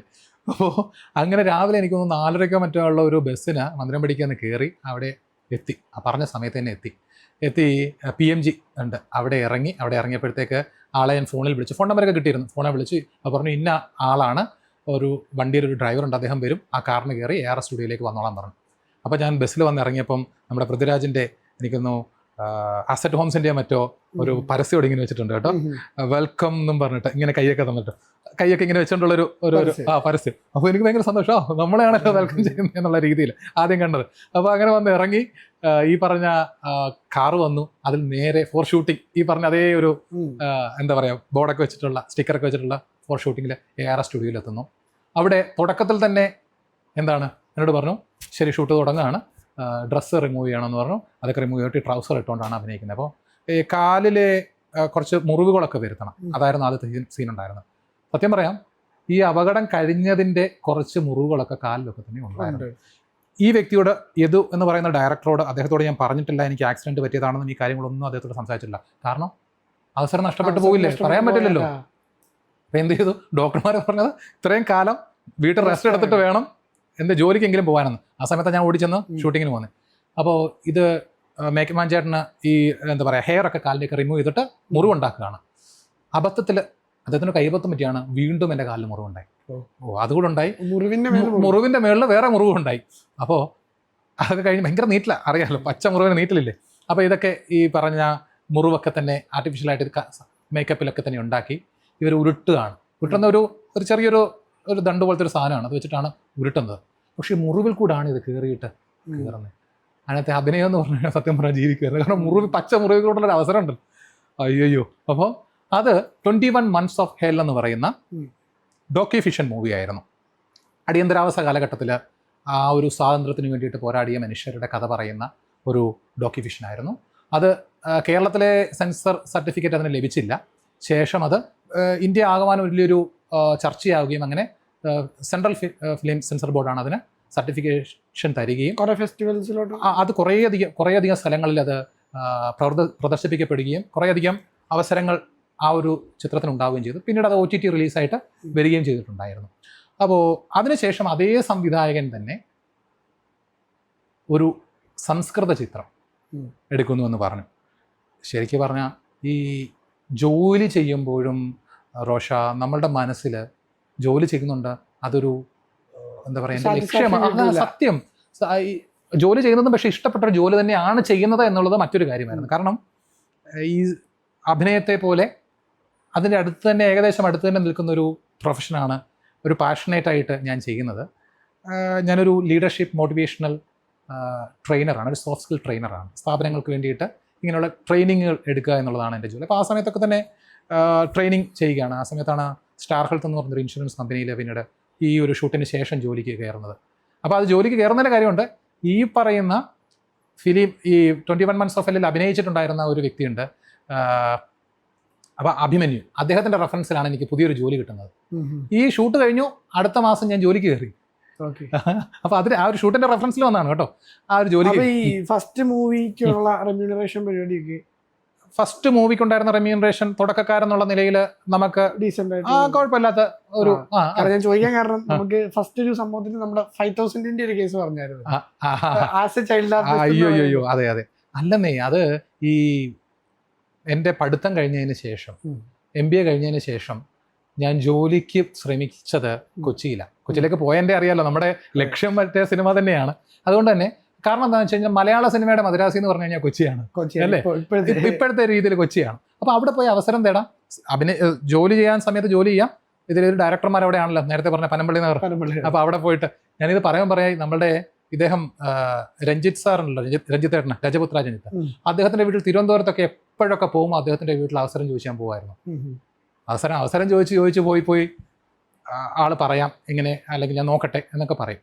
അപ്പം ഞാൻ അവസാനം അറിയോ, എൻ്റെ റെസ്യൂം ഉണ്ടല്ലോ, എൻ്റെ റെസ്യൂം പ്രിന്റ് എടുത്തിട്ട് സാർ എനിക്ക് രജപുത്രയിൽ ഒരു ജോലി തരാമോ, കാരണം അവിടെ ജോലിക്കാരൻ ആയിക്കഴിഞ്ഞാൽ നമുക്ക് എന്ത് കിട്ടും, ചാൻസ് കിട്ടാനുള്ള സാധ്യതയുണ്ടല്ലോ, അങ്ങനെ തരാമോ എന്ന് ചോദിച്ച് വരെ അദ്ദേഹത്തിൻ്റെ അടുത്ത് പോയിട്ടുണ്ടായിരുന്നു. ലാസ്റ്റ് ഈ തുടരൻ സിനിമയുടെ ഒരു അനൗൺസ് ചെയ്ത സമയത്തും ഞാനും അമ്മയും കൂടെ ക്ഷേത്രത്തിൽ പോയതാണ്, ശ്രീപത്മനാഭസ്വാമി ക്ഷേത്രത്തിലൊക്കെ പോയതാണ്. ആ സമയത്ത് ഞങ്ങൾ ആദ്യമായിട്ടാണ് അമ്മയും ഞാനും കൂടെ ഒരു ഡയറക്ടർ അല്ലെങ്കിൽ പ്രൊഡ്യൂസറുടെ അടുത്ത് പോയിട്ട് വേഷം ചോദിക്കാൻ വേണ്ടി റിക്വസ്റ്റ് ചെയ്യാൻ വേണ്ടിയിട്ട് പോകുന്നത്. അതിൽ അദ്ദേഹം ശ്രമിച്ചു, പക്ഷേ അവസരം കിട്ടിയില്ല, വേറെ കാര്യം. ഈ പറഞ്ഞ പോലെ തന്നെ അപ്പോൾ നിരന്തരമായിട്ട് കൊച്ചിയിലായി. അങ്ങനെ അവിടെ എത്തിയിട്ട് ജൂനിയർ ആർട്ടിസ്റ്റായിട്ട് പോകും റോഷൻ.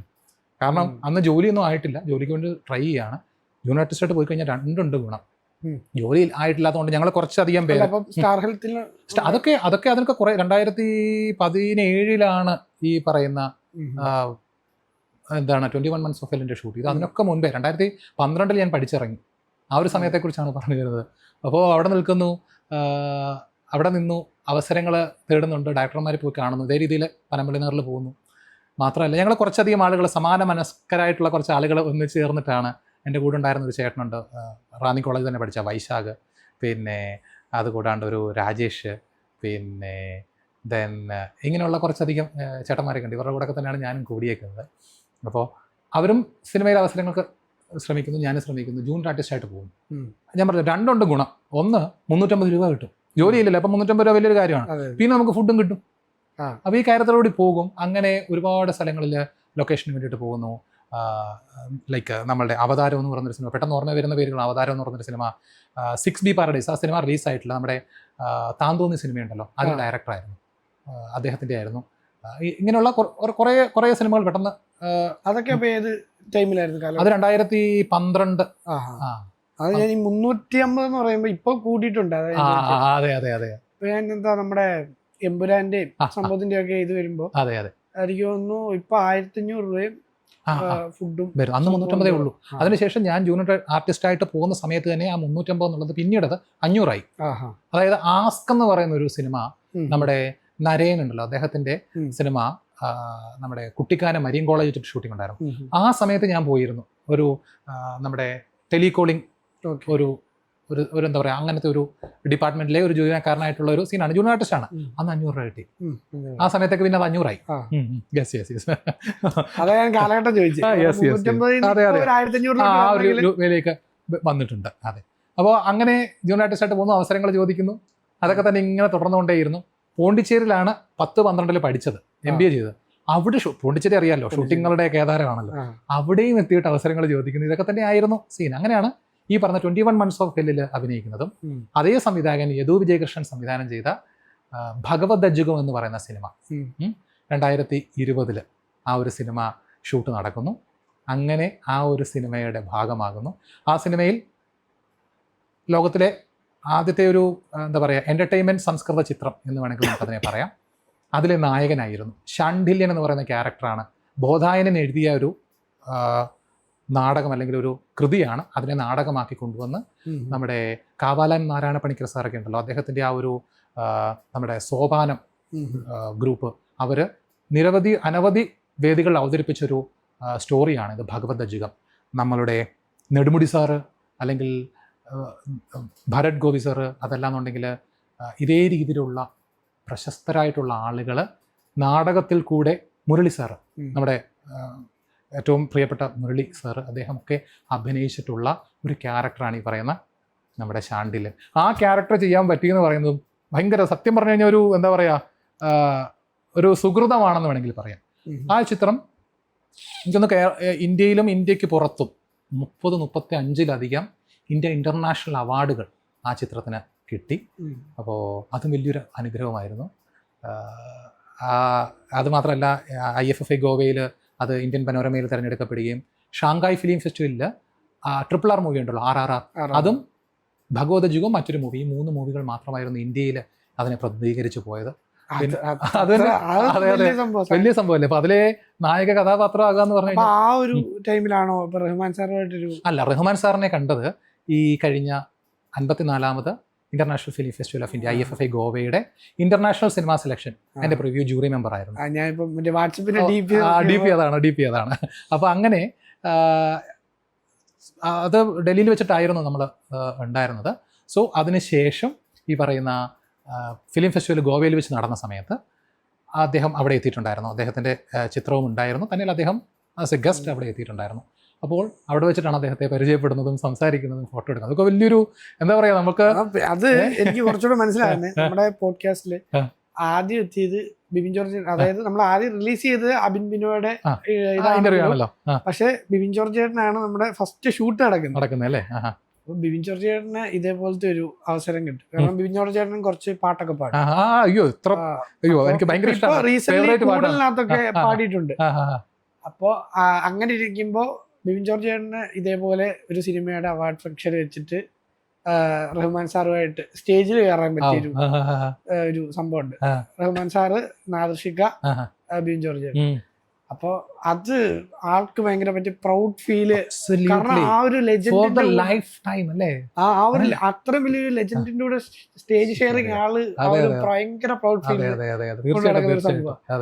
അപ്പൊ ആ ഒരു അതാണ് ഞാൻ ഇതിന് കൂട്ടത്തിൽ അതോടെ ചോദിച്ചത്. ഞാനൊരു പേര് പറഞ്ഞു പരിചയപ്പെടുത്തി. സിനിമ ഈ പറഞ്ഞ ഭഗവത് അജുഗം പറഞ്ഞിട്ടാണ് അദ്ദേഹത്തിന് പരിചയപ്പെടുന്നത്, സംസാരിച്ചത്.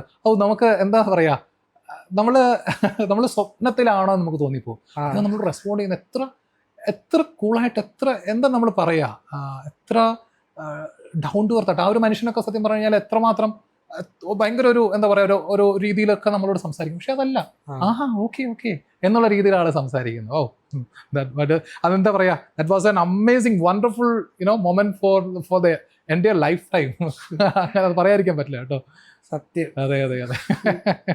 കാരണം അത് ഡീപ്പ് ഇട്ടേക്കുന്നത് വളരെ നല്ലൊരു കാര്യം. കാരണം നമ്മളത് ചിന്തിക്കുമ്പോ റഹ്മാൻ സാറിനോട് ഒരു അടുത്തിരുന്നിട്ട് നമ്മൾ സെൽഫി പോലത്തെ പരിപാടി അല്ലല്ലോ അത്. അതെ, എൻ്റെ റോഷൻ അതിനകത്ത് വേറൊരു കാര്യം കൂടെ അറിയോ, അതിനകത്ത് എൻ്റെ കൂടെ പഠിച്ചിട്ടുള്ള ഫ്രണ്ട്സ് ഉൾപ്പെടെ ആളുകൾ ചോദിക്കുന്നു, ഇപ്പോഴും കാണുമ്പോൾ ചോദിക്കുന്നത്, ഇത് ശരിക്കും റഹ്മാൻ സാറിനോട് എടുത്താണോ, അത് വാക്സ് എന്തെങ്കിലും ആണോ?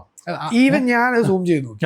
ഞാൻ പറയാം, ഞാനത് സൂം ചെയ്ത് നോക്കി, ഇത് പരിപാടി എഡിറ്റഡ് ആണോ തോന്നി. കാരണം അത് സെൽഫി അല്ല. കാരണം എതുവഴിയെങ്കിലും പോകുമ്പോൾ പാസ് ചെയ്തിട്ട് നമ്മൾ എടുത്തേക്കുന്ന സെൽഫി അല്ല. നമ്മൾ കണ്ടിട്ടുണ്ട് റഹ്മാൻ സാർ തിരുതിയിൽ കാറിലൊക്കെ കയറുന്ന ടൈമിൽ ആൾക്കാര് കാറിന്റെ വിൻഡോയിൽ കൂടെ ഒക്കെ പോയി സെൽഫി എടുക്കുന്നത്. ഇത് നമ്മൾ ഒപ്പ് ചെയ്തിട്ട് റഹ്മാൻ സാറിന്റെ ഒപ്പോ ഞാൻ ആദ്യം സൂം ചെയ്ത് നോക്കി.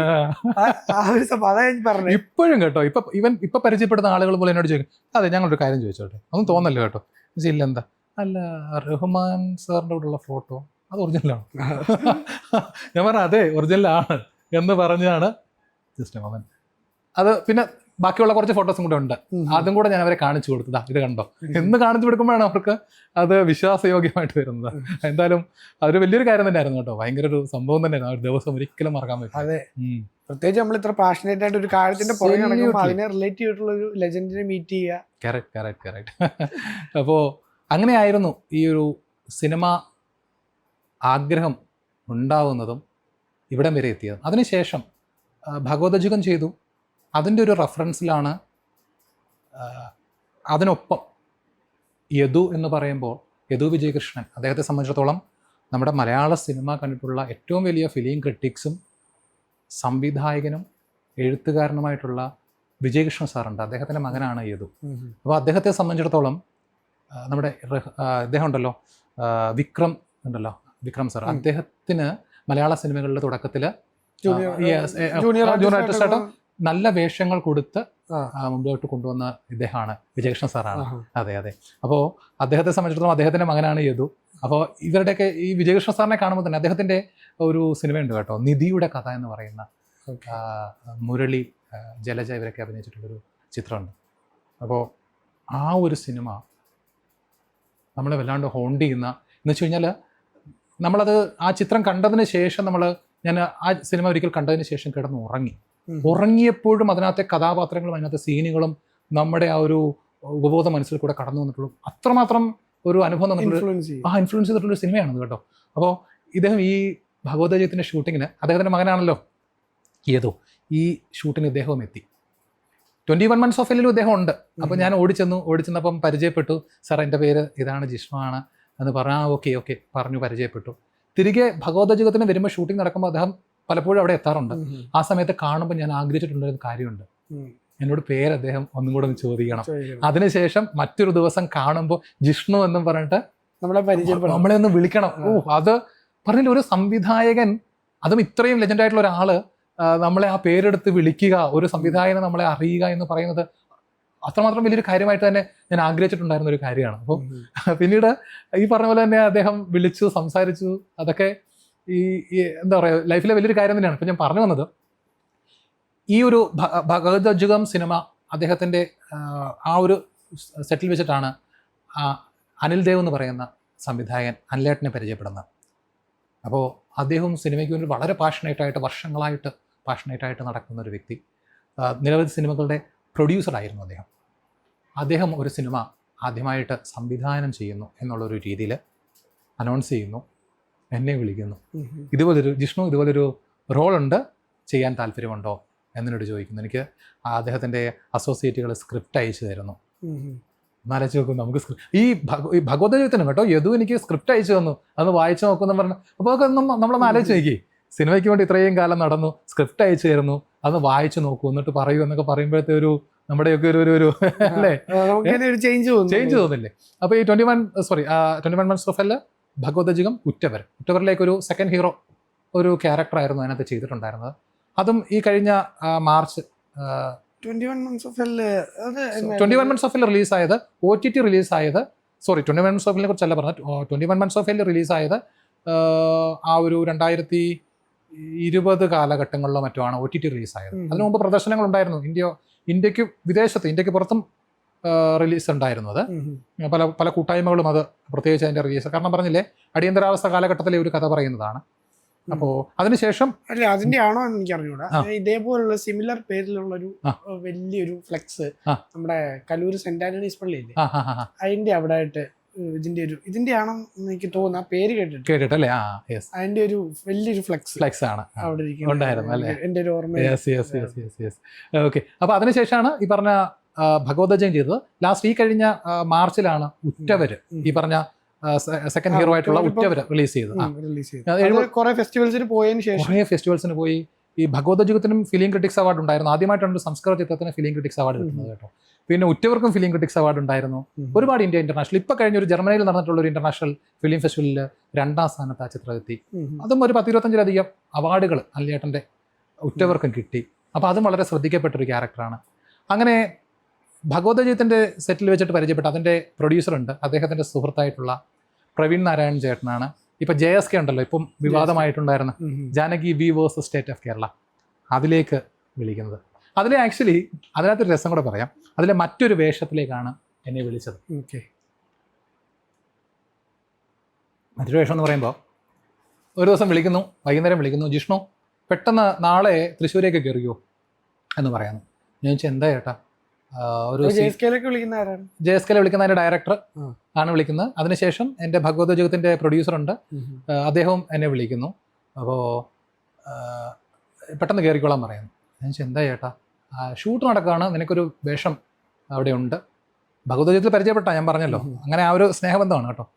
പെട്ടെന്ന് കയറിക്കോളാൻ പറഞ്ഞു. എന്ത് പറ്റിയെന്ന് ചോദിച്ചു കഴിഞ്ഞാൽ, അമ്മ, എൻ്റെ ചേച്ചി, എൻ്റെ അമ്മയുടെ അനുജത്തിയുണ്ട് കുഞ്ഞമ്മ, ഇവരെല്ലാവരും കൂടെ നമ്മളെല്ലാം കൂടെ പ്ലാൻ ചെയ്തിട്ട്, ഞാൻ കോഴിക്കോട് വർക്ക് ചെയ്യുകയാണ്, മലബാർ ഗ്രൂപ്പിൽ വർക്ക് ചെയ്യുകയാണ്.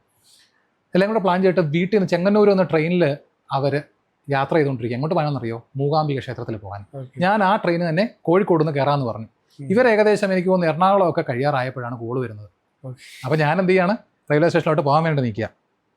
നാളെ ചെങ്ങന്നൂർക്ക് കയറാൻ നാളെ തൃശ്ശൂർക്ക് കയറാൻ പറയുന്നു. സത്യം പറയാം, റോഷനാണ് എന്തായിരിക്കും അപ്പോഴത്തെ അവസ്ഥ ആലോചിച്ച്. മനസ്സിലാവും. ഇത് രണ്ടാമത്തെ അമ്പലത്തിലോട്ടുള്ളൊരു സംഭവത്തിൽ ഇത് രണ്ടാമത്തെ തവണ. അതെ അത് സത്യമാണ് കേട്ടോ. അല്ല, ഞാനും അത് ആദ്യമായിട്ടാണ്, ഇപ്പോഴാണ് ഞാനത് ശ്രദ്ധിക്കുന്നത്. രണ്ടാമത്തെ തവണയാണ്, സത്യമാണത്. അപ്പോൾ എന്ത് പറ്റിയെന്ന് വെച്ച് കഴിഞ്ഞാൽ, സത്യം പറയാം, കണ്ണിൽ നിന്ന് വല്ലാണ്ട് കണ്ണുനീര് വല്ലാണ്ട് വന്നു പോയി കേട്ടോ. കാരണം വീട്ടുകാരെല്ലാം നമ്മളെ പ്രതീക്ഷിക്കുന്നു. അത് നമുക്ക് ഇല്ല, പാതി വഴി ഉപേക്ഷിക്കാൻ പറ്റുമോ? അത് പറ്റില്ല. ഞാൻ പറഞ്ഞു, ചേട്ടാ എനിക്ക് വരാൻ പറ്റുന്ന സാഹചര്യമാണ്, ഇതുപോലെ മൂകാംബിക്ക് പോകാൻ വേണ്ടിയിട്ട് അമ്മയും ചേച്ചിയും കുഞ്ഞമ്മ എല്ലാവരും കൂടെ പാതി വഴിയിൽ നിൽക്കുകയാണ്. ശരി, കുഴപ്പമില്ലടാ, എന്നാൽ പോട്ടെ, കുഴപ്പമില്ല എന്ന് പറഞ്ഞു. ഞാൻ അവിടെ നിന്ന് ആ റെയിൽവേ സ്റ്റേഷനിൽ എത്തുന്നതും അവർക്കൊപ്പം സന്തോഷത്തോട് പോകണ്ടാണ് കേട്ടോ. വല്ലാത്ത വിഷമാണേ, കണ്ണിൽ കൂടെ ഇങ്ങനെ വെള്ളം ഒഴുകിക്കൊണ്ടിരിക്കുകയാണ്, നടക്കില്ല.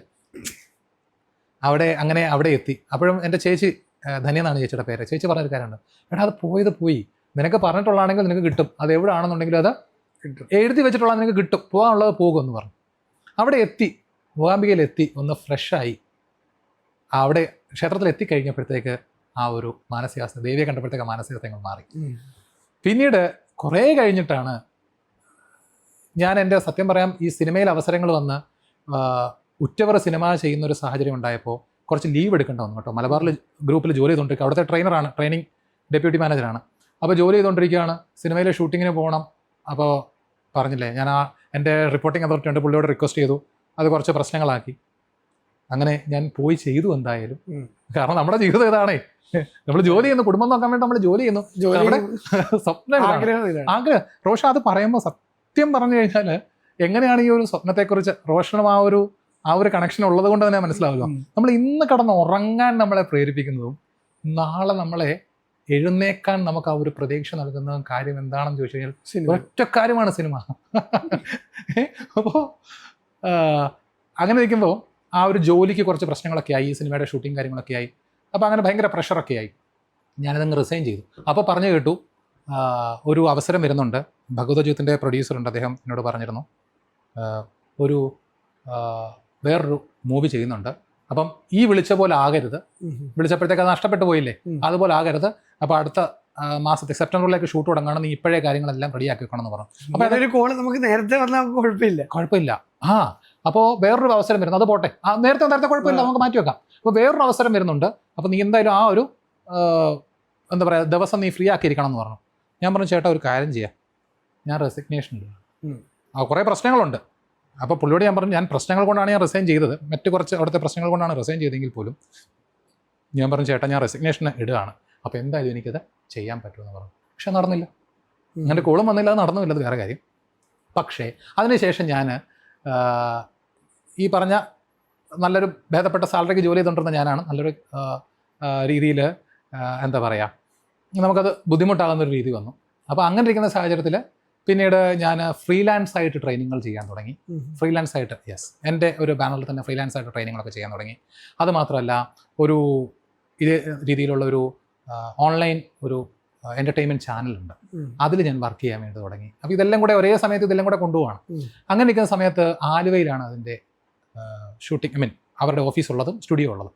അവിടെ എത്തിയിട്ട് ആലുവ മണപ്പുറം ഉണ്ടല്ലോ, അവിടെ എത്തിയിട്ട് ഇങ്ങനെ വെറുതെ ഇങ്ങനെ ഇരിക്കും, ആഗ്രഹിക്കും, പ്രാർത്ഥിക്കും, തിരികെ പോരും, ഇതൊക്കെ തന്നെ പരിപാടി. അപ്പോൾ ഒറ്റയ്ക്ക് നമുക്ക് അവിടെ ഇരിക്കാം, കുറേ നേരം, എത്ര നേരം വേണമെങ്കിലും നമുക്ക് അവിടെ ഇരിക്കാം, നല്ലൊരു വൈബാണ് അവിടെ. അപ്പോൾ ആ ഒരു സമയത്ത് ഭയങ്കര വിഷമം വന്നിട്ട് ഞാൻ അവിടുന്ന് വീട്ടിലേക്ക് തിരികെ പോകുന്ന സമയത്ത്, എന്താകുന്ന ഒരു പ്രതീക്ഷയില്ലാത്ത സമയത്ത് KSRTCയിൽ കാരിത്താസ് ഉണ്ടല്ലോ, അതിൻ്റെ അടുത്ത് വന്നപ്പോൾ എനിക്കൊരു കോള് വരുന്നു, ഡയറക്ടർ പ്രവീൺ നാരായണൻ, അങ്ങനെയാണ് സേവ് ചെയ്തിട്ടുള്ളത്. ജിഷ്ണു നീ എവിടെയാടാന്ന് ചോദിച്ചു. ഞാൻ പറഞ്ഞു ചേട്ടാ ഞാൻ എറണാകുളത്തായിരുന്നു, ഇപ്പോൾ ഇങ്ങോട്ടേക്ക് വന്നുകൊണ്ടിരിക്കുക, വീട്ടിലോട്ട് വന്നുകൊണ്ടിരിക്കുകയാണെന്ന് പറഞ്ഞു. ആ ശരി, ഒരു വേഷമുണ്ട്, നമ്മുടെ സിനിമയുടെ തന്നെയാണ് ഒരു വേഷമുണ്ട്, നീ 2 ദിവസത്തിനപ്പുറം നമ്മുടെ അസോസിയേറ്റ് വിളിക്കും, അവനോട് കാര്യം പറയണമെന്ന് പറഞ്ഞു. അത് പറയാണ് റോഷ, ഈ സിനിമയ്ക്ക് വിളിക്കുന്നതിന് മുൻപ് ഈ സിനിമ വിളിച്ചു, ഈ പറഞ്ഞ JSKയുടെ വിളിച്ചു. അത് കഴിഞ്ഞിട്ട് പ്രവീൺ നാരായണൻ എന്ന് പറഞ്ഞ പ്രവീൺ ചേട്ടന് എന്നെ മറ്റൊരു അവസരത്തിന് വേണ്ടിയിട്ടും കൂടെ വിളിക്കുകയാണ്. മധുര മനോഹര മോഹം എന്ന് പറയുന്ന നമ്മുടെ ഒരു പത്തനംതിട്ടയുടെ കഥ പറയുന്ന ജയ് വിഷ്ണു എന്ന് പറയുന്ന അദ്ദേഹമാണ് അതിൻ്റെ സ്ക്രിപ്റ്റ് റൈറ്റർ, നമ്മുടെ പത്തനംതിട്ടക്കാരാണ്. അപ്പോൾ ആ ഒരു സിനിമയിൽ ഒരു വേഷത്തിന് വേണ്ടിയിട്ട് എന്നെ വിളിച്ചപ്പോൾ ഈ പറഞ്ഞ മലബാറിൽ ഞാൻ വർക്ക് ചെയ്തുകൊണ്ടിരിക്കുകയാണ്. തിരുവല്ലയിലാണ് ഞാൻ കേട്ടോ. തിരുവല്ലയിൽ ക്ലബ് 7 അവിടെ ഒരു ഹോട്ടലുണ്ട്, കമ്പനി. അവിടെ എനിക്ക് ഈ പറയുന്ന അക്കോമഡേഷനൊക്കെ തന്ന് അവിടെ അശോക ഹോട്ടൽ മറ്റുണ്ട്, അവിടെ വെച്ചിട്ടാണ് ട്രെയിനിങ് ഷെഡ്യൂൾ ചെയ്തിരിക്കുകയാണ്. അവരത് ബുക്ക് ചെയ്തിരിക്കുകയാണ്, ട്രെയിനിങ് ഷെഡ്യൂൾ ചെയ്തിരിക്കുകയാണ്. ഇതേ രീതിയിൽ എന്നെ വിളിച്ചിട്ട് പറഞ്ഞു നാളെ നാളെ രാവിലെ തന്നെ ലൊക്കേഷനിൽ എത്തണമെന്ന് പറഞ്ഞിട്ട് എന്നെ വിളിക്കുക, മധുര മനോഹര മോഹത്തിന് വേണ്ടിയിട്ട്. പിറ്റേ ദിവസം ട്രെയിനിങ്. ഞാനത് കളഞ്ഞിട്ട് പോയി കഴിഞ്ഞാൽ ഞാൻ താമസിക്കുന്ന ഹോട്ടലിൻ്റെ അവിടെ ട്രെയിനിങ് അറേഞ്ച് ചെയ്തിട്ടുള്ള ഹോട്ടലിൻ്റെ ഒക്കെ തന്നെ എക്സ്പെൻസ് ഞാൻ കൊടുക്കേണ്ടതായിട്ട് വരും, എൻ്റെ ജോലിയും പോകും ഇല്ലേ. ഞാൻ ഒന്ന് ആലോചിച്ച് നോക്കുക, ഒരു അവസ്ഥകളൊക്കെ ഒന്ന് ആലോചിച്ച്, അത് നഷ്ടപ്പെട്ടു. പിന്നീടാണ് അതിനുശേഷമാണ് ഞാൻ പറഞ്ഞത് കോട്ടയത്തേക്ക് വരുന്ന സമയത്ത് പിന്നീട് അദ്ദേഹം എന്നെ വീണ്ടും വിളിക്കുന്നു. അങ്ങനെ പറഞ്ഞു എത്തണം, അസോസിയേറ്റ് വിളിക്കുമെന്ന് പറയുന്നു. അങ്ങനെ അവിടെ എത്തി. അങ്ങനെയാണ് JSKയിൽ ഈ പറയുന്ന Janaki V versus state of കേരളയിൽ എൻ്റെ അതേ പേരിൽ തന്നെ, ജിഷ്ണു എന്ന് പറയുന്ന അതേ പേരിൽ തന്നെ ഒരു റിപ്പോർട്ടറായിട്ട് ഞാനൊരു വേഷം ചെയ്യുന്നത്. അപ്പോൾ അത് അടുത്ത ചിത്രമാണ്, അതിപ്പോൾ 4ാമത്തെ ചിത്രമായി. അപ്പോൾ അതിനുശേഷമാണ് റിവോൾവർ റിംഗോ എന്ന് പറയുന്ന ഒരു ചിത്രം. JSKയിൽ മറ്റേതോ ഒരു വേഷമായിരുന്നു അതിനകത്ത് പറഞ്ഞിട്ടുണ്ടായിരുന്നു. അത് ഏതാണെന്നുള്ളതിനെ കുറിച്ച് എനിക്കും വലിയ ധാരണയില്ല എങ്കിൽ പോലും ഇങ്ങനെയാണ്. അപ്പോൾ ആ ഒരു സിനിമ നഷ്ടമായി, മധുര മനോഹര മോഹൻ നഷ്ടമായി. അപ്പോൾ പറഞ്ഞില്ലേ, സിനിമാ മോഹിയെ, അഭിനയ മോഹിയെ സംബന്ധിച്ചിടത്തോളം നഷ്ടമാകുന്നതും അപ്പോഴത്തെ ഒരു മാനസികാവസ്ഥയെ നമുക്ക് പറഞ്ഞറിയിക്കാൻ പറ്റില്ല. നമ്മുടെ ജീവൻ ശരീരത്തിൽ നിന്ന് പോകുന്നൊരു ഒരു വേദനയാണ് അല്ലേ. ഇപ്പൊ ഈ മാറിപ്പോയ സിനിമകളാകുമ്പോൾ അത് കൂടുതൽ എന്റർടൈൻമെന്റ് മൂവി എന്നുള്ളൊരു എന്റർടൈൻമെന്റ് മൂവികളായിരുന്നു. അതാണ് നമ്മൾക്ക് എപ്പോഴും കൂടുതൽ ആഗ്രഹിക്കുക എന്ന് പറയുമ്പോൾ സംശയമില്ല റോഷ. അതായത് നമ്മളെ സംബന്ധിച്ചിടത്തോളം നമ്മൾ അഭിനയിക്കുന്നു, നല്ല വേഷങ്ങൾ നമ്മൾ ചെയ്യുന്നു, അത് കൂടുതൽ ആളുകൾ കാണുന്നു, അതിൽ പ്രശംസിക്കുന്നു അവർ, അല്ലേ. പ്രശംസ പറഞ്ഞാൽ അതൊരു തെറ്റുമില്ലല്ലോ, അതിനകത്ത് എന്താ തെറ്റ് പറയാനുള്ളത്? നമ്മളൊരു ജോലി ചെയ്യുമ്പോൾ പോലും ഞാനൊരു കാര്യം ചെയ്യട്ടെ, നമ്മൾ വീട്ടിലൊരു കാര്യം ചെയ്യും, നല്ലൊരു കാര്യം ചെയ്യുന്നു, നമ്മളത് അപ്രിഷിയേറ്റ് ചെയ്യുന്നു, അല്ലേ. അപ്രിഷിയേഷൻ ഏതൊരു ജോലിയാണെങ്കിലും നമ്മളത് ഫെയിം ആയിരിക്കും. അതിനാണല്ലോ ഓരോ സംഭവത്തിലും അതിൻ്റെതായിട്ടുള്ള അവാർഡ്സും പരിപാടികളും എല്ലാം അല്ലേ. അപ്പോൾ നിന്നെ കണ്ടിരുന്നു കേട്ടോ, കൊള്ളാമായിരുന്നു എന്നൊരാൾ പറയുമ്പോൾ ഒരു അഭിനന്ദനം നമ്മൾ എന്ത് കാര്യം ചെയ്യുമ്പോഴും നമുക്ക് കിട്ടേണ്ട ഒരു കാര്യം തന്നെ. അപ്പോൾ ഈ പറഞ്ഞ കൊമേഴ്ഷ്യൽ സിനിമയും നല്ല വേഷങ്ങൾ, അത് കൊമേഴ്ഷ്യലെന്നോ അല്ല എന്നുണ്ടെങ്കിൽ ആർട്ടൊന്നും ഇല്ലാണ്ട് നല്ല വേഷങ്ങൾ ഏതിലും നമുക്ക് ചെയ്യാൻ സാധിക്കുക എന്ന് പറഞ്ഞ ഒരു വലിയ ഭാഗ്യം തന്നെ അല്ലേ. തീർച്ചയായിട്ടും. അപ്പോൾ അങ്ങനെ അതിനുശേഷമാണ് ഈ റിവോൾവർ റിംഗോ എന്ന് പറയുന്ന വിഷ്ണു ഉണ്ണികൃഷ്ണൻ, അദ്ദേഹത്തിൻ്റെ നമ്മുടെ കിരൺ ചേട്ടൻ സംവിധാനം ചെയ്യുന്ന ഒരു ചിത്രത്തിൽ കോഴിക്കോടായിരുന്നു. അവിടെ ഞാൻ എത്തി. 4-5 ദിവസം അവിടെ ഉണ്ടായിരുന്നു കേട്ടോ. ഒരു ഷട്ടിൽ ബോട്ട് ബാറ്റ് കളിക്കുന്ന ഒരു ഉണ്ട്. അങ്ങനെയുള്ള കുറച്ചധികം രംഗങ്ങൾ അതിനകത്തുണ്ട്. പിന്നെ ഞങ്ങളെല്ലാം കൂടെ ചീട്ട് കളിക്കുന്ന ഇങ്ങനെയൊക്കെയുള്ള കുറച്ചധികം രംഗങ്ങളും സംഭവങ്ങളൊക്കെയാണ് അതിനകത്തുണ്ടായിരുന്നത്. അതിനകത്തൊരു കാര്യം പറയാനുള്ളത്, ഷട്ടിൽ കളിക്കുന്നത് ആദ്യം എടുത്തു, കുറച്ച് മുൻപോട്ട് പോയി. അത് കഴിഞ്ഞപ്പോഴത്തേക്ക് ലൈറ്റ് പോവും, അറിയാലോ, നമ്മൾ വിചാരിക്കുന്ന പോലെ അല്ല. ലൈറ്റും മഴയും ഒക്കെ വന്നു കഴിയുമ്പോഴത്തേക്ക് ലൈറ്റ് പോയി. അത് മാറ്റിവെച്ചു, 4-5 ദിവസത്തേക്ക് മാറ്റിവെച്ചു. മനസ്സിലായി, മാറ്റിവെച്ചു. അത് കഴിഞ്ഞിട്ട് ബാക്കിയുള്ള അവിടെ ഒരു ഫെറൂഖ് എന്ന് പറഞ്ഞ ഒരു പഴയ ഓട്ട് കമ്പനിയിൽ ബാക്കിയുള്ള ഷൂട്ടുകളും ഒക്കെ തന്നെ നടന്നു. അപ്പോൾ എന്നോട് പറഞ്ഞു 2-3 ദിവസം കൂടെ ഇവിടെ സ്റ്റേ ചെയ്യണം, കാരണം ഇത് നമുക്ക് എടുക്കാനുണ്ട് എന്ന് പറഞ്ഞു. അപ്പോൾ എന്ത് ചെയ്തു, ഞാനിവിടെ വെയിറ്റ് ചെയ്ത സമയത്ത് നമ്മുടെ ജയ് വിഷ്ണു അദ്ദേഹത്തിൻ്റെ അടുത്ത പടത്തിന് വേണ്ടിയിട്ട് നമ്മുടെ എന്താ ചിത്രത്തിൻ്റെ പേര്, പെറ്റ് ഡിറ്റക്റ്റീവ്, അതിലേക്ക് ഷറഫുദ്ദീൻ അദ്ദേഹത്തിൻ്റെ സിനിമയിലേക്ക് ഇദ്ദേഹം എന്നെ വിളിക്കുകയാണ്, ജിഷ്ണു പെട്ടെന്ന് എറണാകുളത്തേക്ക് വരണം. ഞാൻ പറഞ്ഞു, ചേട്ടാ ഞാനിപ്പോൾ ഒരു ലൊക്കേഷൻ നിൽക്കുവാണ് കോഴിക്കോട്. നിൽക്കുന്നതിൻ്റെ കാര്യം എന്താണ്, ആദ്യത്തെ ഉണ്ടായിരുന്ന ഷൂട്ടിങ് മാറ്റിവെച്ച് ആ ലൈറ്റ് കിട്ടാത്തത് കൊണ്ട് ഒരു 4-5 ദിവസത്തേക്ക് മാറ്റിവെച്ചു. അത്ര ദിവസം ഞാൻ അവിടെ വെറുതെ നിൽക്കുകയാണ്. ഷൂട്ടിങ്ങിന് പോകുന്നു. അവിടെ എത്തുന്നു, ജോയ് മാത്യു സാർ ഉണ്ടല്ലോ, അന്ന് അദ്ദേഹത്തെ പോയി കണ്ടു. അദ്ദേഹത്തെ പോയി കണ്ട അവസരം ചോദിക്കാൻ വേണ്ടിയിട്ട് അദ്ദേഹത്തെ പോയി കണ്ടു. ഒക്കെ പറഞ്ഞില്ല, നമ്മൾ എവിടെ ചെന്ന് കഴിഞ്ഞാൽ ഇത് തന്നെയാണ് നമ്മളുടെ ഇതേ ഒരു സെയിം സിറ്റുവേഷൻ എനിക്ക് നടന്നിട്ടുണ്ട്. അത് ഞാൻ ഈ എക്സൈറ്റ്മെന്റും പരിപാടിയൊക്കെ പറയുന്നത്, നമ്മൾ അയൽവക്കായിട്ട് താമസിച്ചുകൊണ്ടിരുന്ന സമയം, ആ ടൈമില് ഒരു നമുക്ക് പരിചയമുള്ള ചേട്ടനുണ്ട്, അനീഷ് എന്ന പേര്. ആളിനെ പോലെ സിനിമയിലെ ജൂനിയർ ആർട്ടിസ്റ്റ് പരിപാടിയൊക്കെ ആയിട്ട് പോകുന്നത്. അപ്പൊ ആള് ഒരു ഡയറക്ടറായിട്ട് വീട്ടിൽ വന്നു. അപ്പം ചേച്ചീനെ നോക്കിയിട്ടായിരുന്നു വന്നത് സിനിമയിലേക്ക്. അപ്പൊ ഇങ്ങനെ വന്ന്, അപ്പൊ നമുക്ക് നേരത്തെ അറിഞ്ഞു ഒരു ഡയറക്ടർ വീട്ടിലോട്ട് വരുന്നുണ്ട്. ആള് പുതുമുഖ ഡയറക്ടറാ, വേറെ ഏതോ ഷോർട്ട് ഫിലിമോ പരിപാടിയോ അങ്ങനെ എന്തോ ചെയ്തിട്ടുണ്ട്. നമുക്ക് കേൾക്കുമ്പോ നമ്മളല്ല, അന്ന് സിനിമ എന്നുള്ളൊരു സംഭവം കിടന്നിട്ട് ഒരു ഡയറക്ടർ വീട്ടിലോട്ട് വരുന്നു. ഞാൻ സ്കൂൾ വിട്ട് വന്ന്, എന്നെ കാണാൻ പോലും അല്ല വരും, ഞാൻ സ്കൂൾ വിട്ട് വന്ന് നേരെ പോയി കുളിച്ച് മറ്റേ നല്ല കൂട്ടത്തില് നല്ല ഡ്രസ്സൊക്കെ ഇട്ട് ഇങ്ങനെ നിക്കുക. അപ്പൊ നമ്മളെ അല്ല ഇവര് നോക്കുന്നത്, അതുകൊണ്ട് നമുക്ക് വേറെ പ്രശ്നമില്ല. ചേട്ടനിങ്ങനെ ഇരിക്കുവാണെങ്കിൽ ഞാൻ വന്നിട്ട് ചേട്ടനുമായിട്ട് നല്ല കമ്പനി അടി.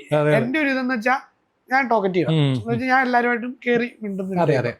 ആ ഒരു ഇതാകുമ്പോൾ ഞാനിപ്പം വന്നിട്ട് ഇരുന്ന് സംസാരം, കമ്പനി അടി, നമ്മളിങ്ങനെ പോകുന്നു. ചേച്ചിയെ നോക്കുന്നു, ചേച്ചിയെ വന്ന് കാണുന്നു, സംസാരിക്കുന്നു, ഓക്കെ. അത് കഴിഞ്ഞിട്ട് വൈകിട്ട് വിളിച്ചിട്ട് പറഞ്ഞു ചേച്ചി ഓക്കെ ആണ്, എന്നോട് വേണമെന്ന് പറഞ്ഞു. പിന്നെ ചേച്ചിക്ക് പിന്നെ കുറച്ചൊരു ഇതുള്ളതുകൊണ്ട് പിന്നെ പോണില്ല എന്നുള്ളൊരു, ചേച്ചിക്ക് അങ്ങനെ അഭിനയം ഇതില്ലായിരുന്നു. അപ്പൊ ഇങ്ങനെ മറ്റേ ചേട്ടൻ പറഞ്ഞുകൊണ്ട് ഇങ്ങനെ വന്നു, പിന്നെ പോകുന്നില്ല എന്നുള്ളൊരു ഇത് വെച്ചു. അതിന്റെ ഷൂട്ടിങ് നമ്മുടെ സീതത്തോടായിരുന്നു ഷൂട്ടിങ്. സീതത്തോട് നമ്മളൊരു ഷൂട്ടിംഗ് ലൊക്കേഷനിൽ പോയത് ഓർക്കുന്നോ? നമ്മൾ എന്നോട് അവിടുത്തെ ഒരു എന്തോ ഒരു പാലസ്, എന്തോ ഒരു എസ്റ്റേറ്റിന്റെ നടുവിലുള്ള ഒരു, അത് സീതത്തോടല്ല, അതെവിടെയായിരുന്നു? അത് കറക്റ്റ് ജണ്ടായിക്കില്ല, ആ അടുത്ത് എന്തോ ആണെന്ന് തോന്നുന്നു. സീതത്തോട് ഞങ്ങളത് വാടക താമസിച്ചതിന്റെ ഹൗസ് ഓണറുടെ ബംഗ്ലാവ്, അത് മുകേഷിന്റെ സിദ്ദിഖിന്റെ എല്ലാം കൊണ്ട്. അത് നമ്മൾ അവിടെ ചെല്ലുമ്പോ അവരുടെ ഷൂട്ടിംഗ് ഒക്കെ കഴിഞ്ഞ് ബാക്കി കുറച്ച് ജൂനിയർ ആർട്ടിസ്റ്റ് ആൾക്കാരുടെ ഷൂട്ടിംഗ് നടന്നുകൊണ്ടിരിക്കുന്നത്. അത് ആളുടെ ബംഗ്ലാവിന്റെ. ഇത് സീതത്തോട് എന്ന് പറയുന്ന ഇച്ചിരി ഉള്ളിലായിട്ട് അവിടെ. എന്നിട്ട് അവിടെ ഷൂട്ടിങ് വരുന്നത്. അത് കഴിഞ്ഞ് ഞാൻ ഇവിടെ പള്ളിയില് കപ്പിയാനായിട്ടൊക്കെ കയറുന്നത്. അപ്പൊ ഒരു തവണ ഞാനിങ്ങനെ പള്ളിയിൽ ആ ടൈമിൽ എന്തോ കയറി 8-ലോ 9-ലോ എന്തോ തോന്നുന്നു. അപ്പൊ ഇങ്ങനെ ഞാൻ കപ്പിയാനായിട്ട് മൺബായിൽ നിൽക്കുക.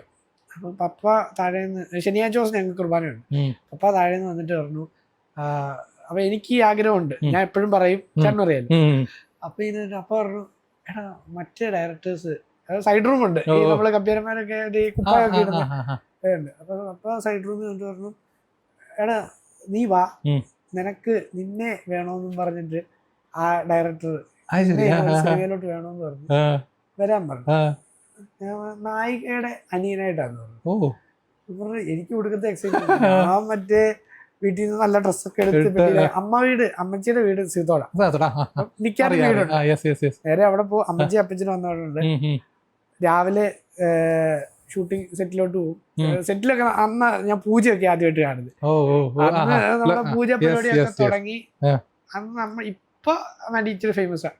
അന്ന് ആ സിനിമയുടെ നടി എന്ന് പറയുന്നത് ഗ്രേസ് ആന്റണി. ഗ്രേസ് ആന്റണിയുടെ അനിയനായിട്ടാണ് ഞാൻ ആ സിനിമയ്ക്കകത്ത് അഭിനയിക്കുന്നത്. ചിത്രം ഏതാ? പടം പുറത്തിറങ്ങിയില്ല. ചിത്രത്തിന്റെ പേര് കുരിശിന്റെ വഴി എന്നായിരുന്നു. കുരിശന്റെ വഴി. കുരിശിന്റെ വഴി. Okay okay. പടം പെട്ടിയിലായി പോയി. ആയിപ്പോയില്ല.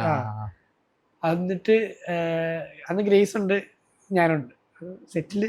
നമുക്ക് ഭയങ്കര എക്സൈറ്റ്മെന്റ്. കാരണം അമ്മച്ചീനെയൊക്കെ അറിയാവുന്ന കുറെ പേരുണ്ട്, നമ്മളെയൊന്നും അങ്ങനെ അറിയത്തില്ല. അവിടെ ചെന്നിരിക്കുമ്പോ ഗ്രേസ് ചേച്ചിനെ അന്ന് ആ പാടെ നമുക്ക് ഫെമിലിയർ ആയിട്ടുള്ള ഹാപ്പി വെഡിങ് ഉണ്ടല്ലോ, മറ്റേ മലയാളം വേണോ ഹിന്ദി വേണോ ആ സാധനമുണ്ട്. അതിൽ കൂടെ മാത്രമേ നമുക്ക് ഗ്രേസ് ചേച്ചിന് ഫേമസ് ഉള്ളൂ. അത് കഴിഞ്ഞിട്ടാണ് ഇപ്പൊ ഗ്രേസ് ചേച്ചി. അന്ന് ഗ്രേസ് ചേച്ചിക്ക് ഞാനും എനിക്ക് ഗ്രേസ് ചേച്ചി മാത്രമുള്ള സെറ്റില് കമ്പനി. പിന്നെ ഗ്രേസ് ചേച്ചിയുടെ ഫാദർ ഉണ്ട്, പിന്നെ അതിന്റെ പ്രൊഡ്യൂസർ, ആൾക്കാർ മാത്രമേ ഉള്ളൂ. ഡെയിലി എന്നെ രാവിലെ വിളിക്കും, ഷൂട്ടുണ്ട്, അവിടെ നമ്മൾ പോകും, നമ്മുടെ നല്ല ഡ്രസ്സൊക്കെ ഇട്ട് അവിടെ ഒരുങ്ങിയിരിക്കും. അപ്പൊ എന്റെ ബേസിക് പരിപാടി എന്താന്ന് വെച്ചാല് ഗ്രേസ് ചേച്ചിയായിട്ട് കമ്പനി അടിച്ചിരിക്കുക, വേറെ ഒരു പരിപാടി വിളിക്കും. ഷൂട്ടുണ്ട് വരണമെന്ന് പറയും, വിളിക്കും, അവിടെ പോകും, ഗ്രേസ് ചേച്ചിയായിട്ട് ഇങ്ങനെ വർത്തമാനം പറഞ്ഞിരിക്കും. വൈകുന്നേരം വരെ ഗ്രേസ് ചേച്ചിയുടെ ഷൂട്ട് എടുക്കും, ഞാൻ തിരിച്ചു വേണ്ടി എനിക്കത് ഷൂട്ടില്ല, പക്ഷെ വിളിക്കും, ഷൂട്ടുണ്ടെന്ന് പറഞ്ഞ് വിളിക്കുന്ന. എന്തൊക്കെയോ കാരണം കൊണ്ട് ഷൂട്ട് അന്നത്തെ ഇത് വെച്ച് നമുക്ക് അറിയത്തുമില്ല. കാരണം പിന്നെ നമ്മള് സെറ്റിലെ പണി, പിന്നെ മഴയൊക്കെ വരുമ്പോ ടാർപ്പാലിച്ചിട്ട് ആ പരിപാടിയൊക്കെ ആയിട്ട് നമ്മൾ നിൽക്കും. പിന്നെ സെറ്റിന്റെ ഫുഡും പരിപാടിയൊക്കെ ഉണ്ടല്ലോ. അടുത്ത ദിവസം പിന്നെയും പോകും, ഗ്രേസ് ചേച്ചിയായിട്ട് കമ്പനി അടിച്ചിരിക്കും, തിരിച്ചു വേണ്ടി പോകും. ഇങ്ങനെ ഒരു 4 ദിവസം എന്തോ ഇങ്ങനെ പോയി. ആ ടൈമില് പിന്നെ അവിടുത്തെ പിള്ളേരൊക്കെ വരും, പിള്ളേരൊക്കെ വന്നിട്ട് ചേട്ടൻ വേറെ ഏതെങ്കിലും സിനിമയിലൊക്കെ കേൾക്കുമ്പോ ആ ഒരു പിന്നെ എനിക്ക് പക്ഷെ ഫുള്ള് കംപ്ലീറ്റ് ചെയ്യാൻ പറ്റിയില്ല. ആ ടൈമിലായിരുന്നു മറ്റേ ഫൈനൽ എക്സാം എന്താ പിന്നെ ഒരു കൊല്ലം പോകും.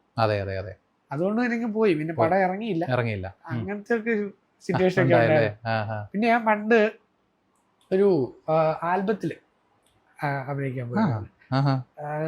ആ ആള് ഇതേപോലെ സിനിമയില് ജൂനിയർ ആർട്ടിസ്റ്റ് കുറെ സിനിമയിലുണ്ട്. പേര് ഞാൻ കറക്റ്റ് മറന്നുപോയി.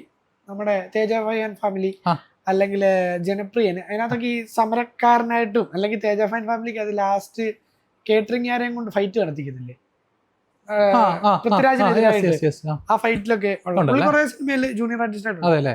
പുള്ളിയുടെ മകനായിട്ട് ഒരു ആൽബത്തില് അഭിനയിക്കാൻ. അന്ന് പക്ഷേ യൂട്യൂബ് പരിപാടി ഒന്നും ഇല്ലല്ലോ. അന്ന് മറ്റേ സി ഡി ഉണ്ടായിരുന്നു, വീട്ടിലുണ്ടായിരുന്നു, ഇപ്പോഴും ഇരിപ്പുണ്ടെന്ന് തോന്നുന്നു. CD ഉണ്ടായിരുന്നു. ഈ ആ പാട്ട് ഇപ്പോഴും ഉണ്ട്.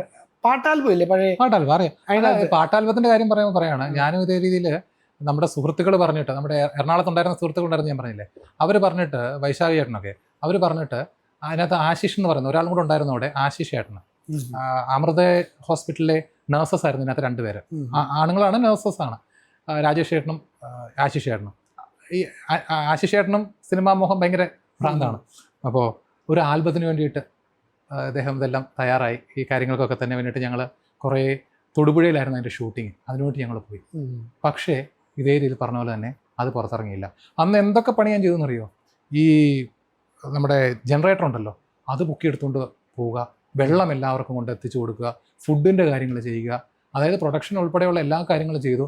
അപ്പോൾ എന്നോട് അവരൊരു വാക്ക് പറഞ്ഞു, 5-6 പാട്ടുണ്ടേ, അതിനകത്ത് ഒരു പാട്ടിൽ എന്നെ കൂടെ നായകനാക്കാമെന്ന്. പക്ഷേ 3 പാട്ടിൻ്റെയോ മറ്റോ ഷൂട്ട് കഴിഞ്ഞു, അതുകൊണ്ട് അവിടെ നിന്ന് പോയി. അടുത്ത ദിവസം ഞങ്ങൾ അവിടെ നിന്ന് തിരികെ പോരണ്ടോ, നടന്നില്ല.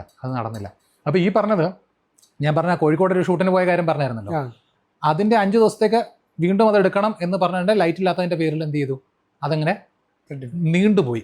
ആ സമയത്ത് വിഷ്ണു ചേട്ടൻ, വിഷ്ണു ബ്രോ വീണ്ടും വിളിച്ചിരിക്കുക, ഞാൻ പറഞ്ഞല്ലോ വരണമെന്നും പറഞ്ഞിട്ട്. അപ്പോൾ എന്ത് ചെയ്തു, ഈ പറഞ്ഞ ഷൂട്ടിൽ നിൽക്കുന്നത് കൊണ്ട് അവിടെ ആ അവസരവും മിസ്സായിപ്പോയി. അപ്പോൾ ഇങ്ങനെ അവസരങ്ങൾ മിസ്സാകുന്നത് ഈ പറഞ്ഞ ഒരു നമ്മളെ സംബന്ധിച്ചിടത്തോളം വളരെ വളരെ വിഷമം. ഇനി അതിനകത്ത് ഒരൊറ്റ കാര്യം കൂടെ ഞാൻ പറയാം. അവസാനം ഈ സിനിമയുടെ ഡബ്ബിങ്ങിന് വേണ്ടിയിട്ട് പോയി എറണാകുളത്ത്. JSK അല്ല, ഈ പറയുന്ന കോഴിക്കോട് വെച്ചിട്ട് അതിൻ്റെ ഡബ്ബിങ്ങിന് വേണ്ടിയിട്ട് പോയപ്പോൾ മാറ്റി വെച്ച് എടുത്തിരുന്നിട്ടുള്ള രംഗം ഉണ്ടല്ലോ, ആ രംഗം കഴിഞ്ഞപ്പോഴത്തേക്ക് എല്ലാവരും വന്നിട്ട് കൈ തന്നിട്ട് പറഞ്ഞ് നന്നായിട്ടുണ്ടായിരുന്നു കേട്ടോ, സൂപ്പറായിരുന്നു എന്ന് എല്ലാവരും എന്താ പറയുക നമ്മളെ ഒന്ന് പ്രശംസിക്കുകയും ചെയ്തു. പക്ഷെ ഡബ്ബിങ്ങിന് വന്ന സമയത്ത് അന്ന് ഷൂട്ട് ചെയ്തതും 5 ദിവസം മാറ്റി വെച്ചിട്ട് ഷൂട്ട് ചെയ്തതും അങ്ങനെയാണല്ലോ ഒരു സിനിമയിൽ അവസരം നഷ്ടമായെന്ന് പറഞ്ഞു. ആ സീനൊന്നുമില്ല, അതിനകത്ത് ഡയലോഗ് വീണു, സീനൊന്നുമില്ല. അപ്പോൾ എനിക്ക് ഇത്തിരി വിഷമായി. അപ്പോൾ ഡയറക്ടറിനോട് പറഞ്ഞു, കിരൺ ചേട്ടൻ എന്നോട് പറഞ്ഞു, ജിഷ്ണു സോറി അതിനകത്ത് എന്തൊക്കെയോ ടെക്നിക്കൽ എറർ ഡബിങ് എഡിറ്റിങ്ങിനിടയിൽ വന്നുകൊണ്ട് അത് പോയതാണെന്ന് പറഞ്ഞു. ഞാൻ പറഞ്ഞു ചേട്ടാ കുഴപ്പമില്ല, ചെറിയ രംഗമാക്കി ഒതുക്കി അല്ലെങ്കിൽ അങ്ങനെ വല്ലതും തോന്നിയോ എന്ന് ചോദിച്ചു. ഞാൻ പറഞ്ഞു ചേട്ടാ ഞാൻ എൻ്റെ ഈ ഒരു സിനിമയ്ക്ക് വേണ്ടിയിട്ട് ഉള്ള ഓട്ടം 2ാം ക്ലാസ്സിൽ തുടങ്ങിയതാണ്. ജൂനിയർ ആർട്ടിസ്റ്റായിട്ട് ഒരുപാട് സിനിമകളിൽ പോയിട്ടുണ്ട്. എനിക്ക് എത്ര സീനിൽ എത്ര സ്പേസ് ആ ഒരു സ്ക്രീനിലുണ്ടെന്നല്ല ഏട്ടാ നോക്കുന്നത്, എനിക്കൊരു അവസരം കിട്ടിയെന്ന് മാത്രമേ ഞാൻ നോക്കുന്നുള്ളൂ. അതുകൊണ്ട് വിഷമം ഉണ്ടായെന്നുള്ള സത്യമാണ്, പോട്ടെ സാരമില്ല എന്നും പറഞ്ഞിട്ട് അവിടെ നിന്ന് ഇങ്ങോട്ട് പോവുകയും ചെയ്തു. അപ്പോൾ ഇങ്ങനെ ഒരുപാട് ഞാൻ ഓർക്കുമായിരുന്നു തട്ടിപ്പോയ സിനിമകൾ ഫുള്ള് കൊമേഴ്ഷ്യൽ. അതെ. കാരണം അതാണ് നമ്മൾ ആഗ്രഹിക്കുന്ന ഒരു മെയിൻ. അബ്സല്യൂട്ട്ലി അതെ. അല്ലാതെ വേണമല്ലോ, വേണ്ടേ? അല്ലാന്നുണ്ടെങ്കിൽ ഈ പറഞ്ഞ പോലെ തന്നെ തുടക്കക്കാരെന്നുള്ള നിലയിൽ നമ്മളൊരു ജോലി വിട്ട് ഈ ഫ്രീലാൻസ് ട്രെയിനിങ്ങുകൾ ഞാൻ ചെയ്യാൻ തുടങ്ങിയതിൻ്റെ കാര്യം എന്താണെന്ന് ചോദിച്ചു കഴിഞ്ഞാൽ സിനിമയിൽ അവസരങ്ങൾ വരുമ്പോൾ നമുക്ക് നഷ്ടമാകാൻ പാടില്ല എന്നുള്ള ഉദ്ദേശത്തോടു കൂടിയാണ്. എന്നാൽ ഈ പറഞ്ഞ വരുമാനം നമുക്ക് കിട്ടുമോ? ഒരു സ്ഥാപനത്തിൽ ജോലി ചെയ്യുന്ന വരുമാനം നമുക്ക് കിട്ടത്തില്ല. അപ്പോൾ റിസ്ക് എടുത്തു റോഷ, ഒരുപാട് റിസ്ക് എടുത്തു. അപ്പം ഈ പറഞ്ഞ പോലെ തന്നെ നമുക്ക് ഈ ഫാമിലി എന്താ പറയുക, ഫിനാൻഷ്യലി നല്ല സൗണ്ട് ആയിട്ടുള്ളൊരു ഫാമിലി ആണെന്നുണ്ടെങ്കിൽ നമുക്ക് ഈ പറയുന്ന പ്രശ്നങ്ങളൊന്നും വരുന്നില്ല അല്ലേ, അങ്ങനത്തെ പ്രശ്നങ്ങൾ വരുന്നില്ല. പക്ഷേ ഫാമിലിയുടെ റെസ്പോൺസിബിലിറ്റി നമുക്ക് ഉള്ളിടത്തോളം കാലം നമ്മൾ ആ റിസ്ക് എടുക്കുമ്പോൾ അത് ഹെവി റിസ്ക്കാണ്. നമ്മളെ എന്താ പറയുക നമ്മുടെ കണ്ണിൽ നോക്കി നിൽക്കുന്ന ഒരു എന്താ പറയുക ഒരു കുടുംബം നമുക്കിപ്പോൾ ഉള്ളപ്പോൾ നമുക്ക് അവരുടെ ഉത്തരവാദിത്തങ്ങൾ അല്ലേ വലുതാണ്, വളരെ വലുതാണ്. അപ്പം ഈ പറയുന്ന ഒരു എന്താ പറയുക ഒരു ഞാണിന്മേൽ കളിയാണ് നമ്മളൊക്കെ തന്നെ മുമ്പോട്ട് പോകുന്നത് അല്ലേ. ഇപ്പം ഞാൻ ഇപ്പൊ റേസ് ചെയ്ത് വന്നേക്കുന്ന കുറെ ആൾക്കാരെ ഇപ്പം യങ്സ്റ്റേഴ്സിനെ നോക്കിയാലും അവരുടെ ഒക്കെ കുറെ ഇപ്പൊ റീസെന്റ് ഉള്ള ഇന്റർവ്യൂസ് നോക്കുമ്പോൾ അവരുടെ സ്റ്റോറീസ് ഇതേപോലത്തെ കുറെ അനുഭവങ്ങൾ നമുക്ക് കാണാം. ഇപ്പൊ റീസെന്റ് പറയുകയാണെങ്കിൽ നമ്മുടെ സന്ദീപിന്റെ ഒരു ഇന്റർവ്യൂ ഞാൻ കണ്ടായിരുന്നു. ആൾക്ക് വന്നതിനകത്ത് ആള് ഒരു സ്ഥാപനത്തിൽ വർക്ക് ചെയ്യും, റിസൈൻ ചെയ്യും, പക്ഷെ ഈ പടം ഒന്നേ ഇറങ്ങത്തില്ല, അല്ലെങ്കിൽ ആ പടത്തിലേക്ക് പിന്നീട് വിളിക്കത്തില്ല.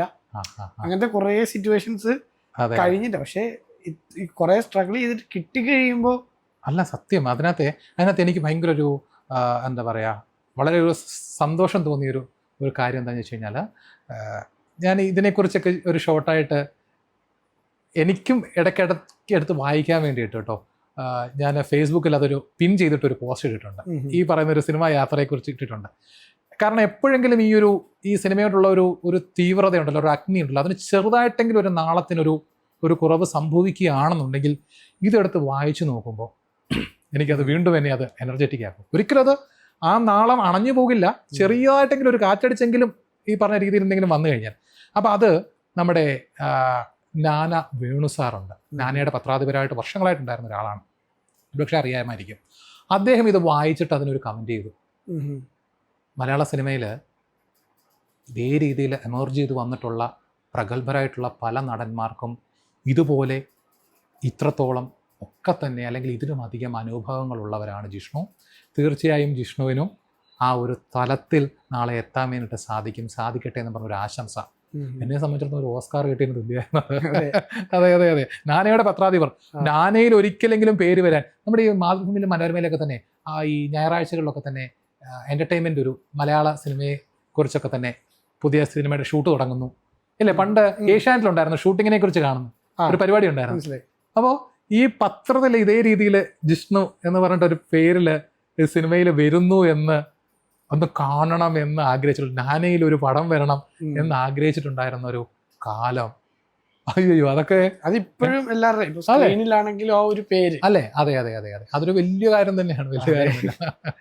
ഈ ഒരു സെക്ഷൻ ഉണ്ടല്ലോ എന്നെ കുറെ കൂടെ മുമ്പോട്ട് കൊണ്ടുപോകാനായിട്ട് പ്രേരിപ്പിക്കുന്ന ആ ഒരു എക്സൈറ്റ്മെന്റ് എന്ന് പറയുന്ന ഒരു ഘടകമുണ്ടല്ലോ. അതെനിക്ക് ഇപ്പം ചേട്ടനോട് സംസാരിക്കുമ്പോൾ ബാക്കിയുള്ള ഇത്രയും നാളായിട്ട് ഞാൻ എടുത്തിട്ടുള്ള ആൾക്കാരെ എല്ലാം വെച്ചിട്ട് ആ ഒരു എക്സൈറ്റ്മെന്റ് നമുക്ക് ആ ഒരു ഉള്ളിൽ നിന്ന് അത്ര ഡീപ്പായിട്ട് സിനിമയെ കുറിച്ച് പറയുന്നതിന് നമുക്ക് മനസ്സിലാവും. ആ ഒരു എക്സൈറ്റ്മെന്റ് ഭയങ്കര അത് കേട്ടിരിക്കുന്നവർക്കും ആ ഒരു ഫീല് കിട്ടുമെന്ന് തന്നെ എനിക്ക് തോന്നുന്നു. അബ്സല്യൂട്ട്ലി അല്ല അത് ഈ പറഞ്ഞ പോലെ തന്നെ ചില ആളുകളുടെ അപമാനം ഉണ്ടെന്നേ.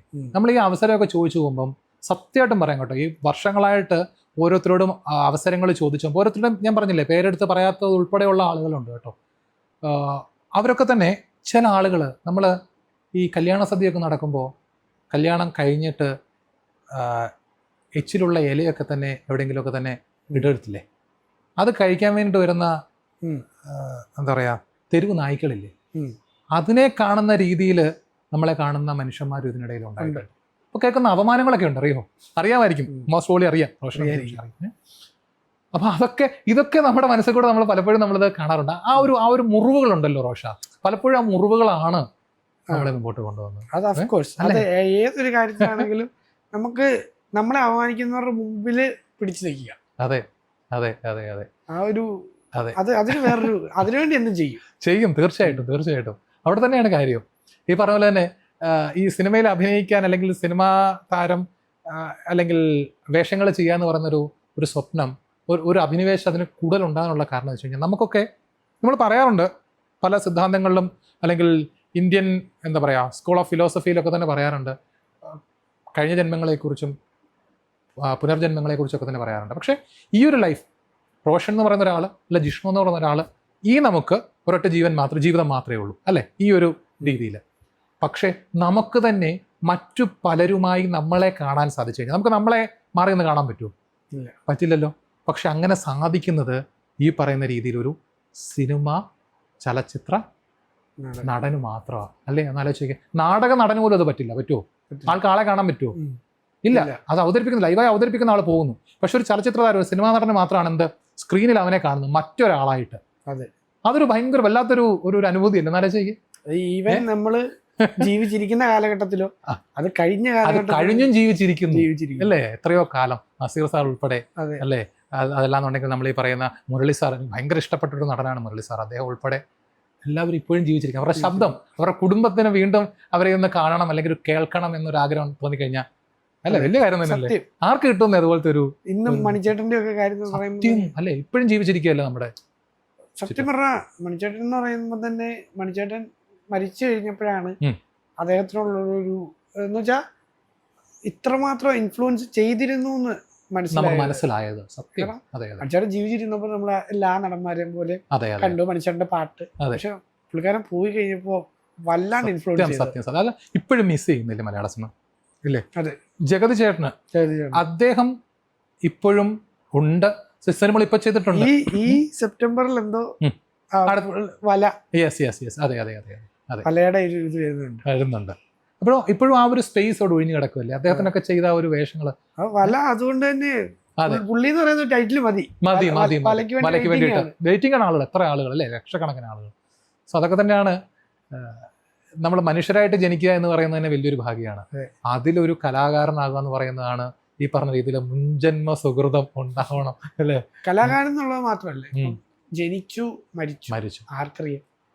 അതാണ് നമ്മുടെ ഒക്കെ തന്നെ ഒരു 5 തലമുറയ്ക്ക് ലേബല്. അതെ, നമ്മുടേതായിട്ടുള്ള ഒരു ലേബല്. നമ്മൾ ഒരു കയ്യൊപ്പ് ഇട്ടിട്ട് നമ്മൾ പോവുക എന്നുള്ളത് വലിയൊരു കാര്യം. കലാകാരനായിക്കോട്ടെ എന്തുമായിക്കോട്ടെ. അല്ല, വെറുതെ ജനിച്ചു മരിച്ചു, ജനിച്ചു മരിച്ചു, എന്താ കാര്യം? ഒറ്റ ജന്മം. അതെ, എന്താ ഒരു കാര്യമില്ല അല്ലേ. അതിനപ്പുറം എന്തെങ്കിലും ഇവിടെ ഒരു എന്താ പറയാ, ഒന്നുമില്ല. ഒരു കയ്യൊപ്പ് ഇട്ടിട്ട് പോവുക, നമ്മളിവിടെ ജീവിച്ചിരുന്നു എന്നുള്ള എന്തെങ്കിലും ഒരു തെളിവ് അവശേഷിക്കും. വേറെ ആർക്കും വേണം, കേരളത്തിലുള്ള ആൾക്കാരെങ്കിലും മനസ്സിലാകണം നമ്മുടെ പേര്. അബ്സല്യൂട്ട്ലി. അതെ. അല്ലെങ്കിൽ നമ്മുടെ ഒരു 2-3 തലമുറ എങ്കിലും ഓർത്തിരിക്കണം. സിമ്പിൾ. അതെ.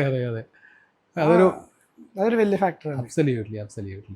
അതിനു വേണ്ടിയിട്ട് പക്ഷേ ഏറ്റവും കൂടുതലൊരു പാട് വിട്ട് നടക്കുന്ന ഒരു സംഭവം എന്ന് വെച്ചാൽ ഫാമിലി അല്ലെങ്കിൽ ഫിനാൻഷ്യൽ സ്ട്രഗിൾ. അതിൻ്റെ ഇടയ്ക്ക് പലർക്കും എല്ലാവർക്കും ഈ ആഗ്രഹം കാണും. പക്ഷേ അതിൻ്റെ ഇടയ്ക്ക് ഈ ഒരു നേട്ടത്തിലോട്ട് എത്തിപ്പെടാനായിട്ട് നമ്മുടെ സാഹചര്യങ്ങൾ, തീർച്ചയായിട്ടും സാഹചര്യങ്ങളുടെ സമ്മർദ്ദം എന്ന് നമ്മൾ ടിപ്പിക്കലി പറയുന്ന ഒരു വാക്കുണ്ട്, യാഥാർത്ഥ്യം.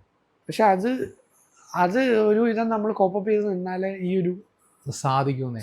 ഞാൻ മലബാറിൽ നിന്ന് ഇറങ്ങി, ഈ പറഞ്ഞില്ലേ ആ ഒരു സിനിമയുടെ കാര്യങ്ങളൊക്കെ ഒന്ന് അടുത്ത സിനിമയ്ക്ക് ഉണ്ടെന്ന് പറഞ്ഞു. അപ്പോൾ മലബാറിൽ നിന്ന് ഇറങ്ങിയപ്പോൾ എൻ്റെ കയ്യിൽ ഏകദേശം കയ്യിലുള്ള ഒരു തുകയെന്ന് പറഞ്ഞു കഴിഞ്ഞാൽ ഒരു 2 ലക്ഷം രൂപ എടുത്തുണ്ട്. ഫ്രീലാൻസ് ട്രെയിനിങ്ങുകൾ ചെയ്യുന്നുണ്ട്, സോഷ്യൽ മീഡിയയിലെ ബാക്കിയുള്ള വീഡിയോസും കാര്യങ്ങളൊക്കെ ചെയ്യാൻ പറഞ്ഞില്ലേ ഒരു സ്ഥാപനവുമായിട്ട് അസോസിയേറ്റ് ചെയ്ത് ചെയ്തിട്ടുണ്ടായിരുന്നു. എങ്കിൽ പോലും പണം ഇങ്ങനെ തീർന്നു പോവാണ്. നമ്മൾ ട്രെയിനിങ് ചെയ്ത് കഴിഞ്ഞാൽ ചിലപ്പം ഒരു 10,000 രൂപ ആയിരിക്കും, അല്ലെങ്കിൽ 5,000 രൂപ ആയിരിക്കും, എന്താണെന്നനുസരിച്ച് അതിനുള്ള കിട്ടും. എല്ലായ്പ്പോഴും എല്ലാ ദിവസവും ഇല്ലല്ലോ അത്, അല്ല ചിലപ്പോൾ മാസത്തിൽ 2-3 തവണ ആയിരിക്കും അത് കിട്ടുക. പക്ഷെ നമ്മുടെ ബാലൻസ് ഇങ്ങനെ തീർന്നുകൊണ്ടേയിരിക്കുകയാണ്. ബാലൻസ് തീർന്നു വരുമ്പോഴത്തേക്ക് നമുക്ക് പിന്നെ വല്ലാത്തൊരു ടെൻഷനാണ്. അല്ലേ? ഇനി എന്ത് ചെയ്യും? അതെ, സിനിമയിൽ അവസരങ്ങൾ കിട്ടുന്നുമില്ല. കിട്ടിക്കഴിഞ്ഞ് നമ്മളൊന്ന് അതാണ് റോഷൻ പറഞ്ഞതിൻ്റെ ഒരു കാര്യത്തില്ല. നമ്മൾ ഈ പറയുന്ന കലാമൂല്യമുള്ള സിനിമകൾ ചെയ്യുമ്പോഴും അത് ഈ പറഞ്ഞ ലോകം മുഴുവൻ ഒരുപക്ഷെ കാണണമെന്നും അതിനനുസരിച്ച് അവസരങ്ങൾ കിട്ടണമെന്നും ഇല്ല. ശരിയല്ലേ? അതെ. നമ്മളെ ആളുകൾ അഭിനന്ദിക്കും, നമുക്ക് ഒരുപക്ഷെ അവാർഡുകളും കിട്ടിയെന്നിരിക്കും. പക്ഷെ അടുത്തൊരു സിനിമയിലേക്കുള്ളൊരു വാതിലായിട്ട് അതൊരു പക്ഷെ തുറക്കണം എന്നില്ല. തുറന്നേക്കാം. പോസിബിലിറ്റീസ് അറിയാം. കൂടുതലും ഇതേപോലത്തെ ഫെസ്റ്റിവൽ കൈൻഡ് ഓഫ് മൂവീസ്. അതെ. അപ്പൊ അതാണ് ഈ പറഞ്ഞ കൊമേഴ്ഷ്യൽ സിനിമയിലേക്ക് നമ്മൾ വരുമ്പോൾ അത് കണ്ടിട്ട് അവൻ്റെ ക്യാരക്ടർ കൊള്ളാമായിരുന്നു എന്ന് പറഞ്ഞ് നമുക്ക് ആ ഒരു അവസരങ്ങൾ ലഭിക്കുക എന്നുള്ളത്, അങ്ങനെ നിലനിൽക്കുക എന്നുള്ളത് തുടക്കക്കാരനായിട്ടുള്ള ആളെ സംബന്ധിച്ചിടത്തോളം നമുക്ക് ജൂനിയർ ആർട്ടിസ്റ്റിന് കിട്ടുന്ന എന്താ പറയുക റെമ്യൂണറേഷൻ പോലും 350 രൂപ 500 പിന്നെ അത് 1000 1300 എന്ന് പറഞ്ഞില്ലേ.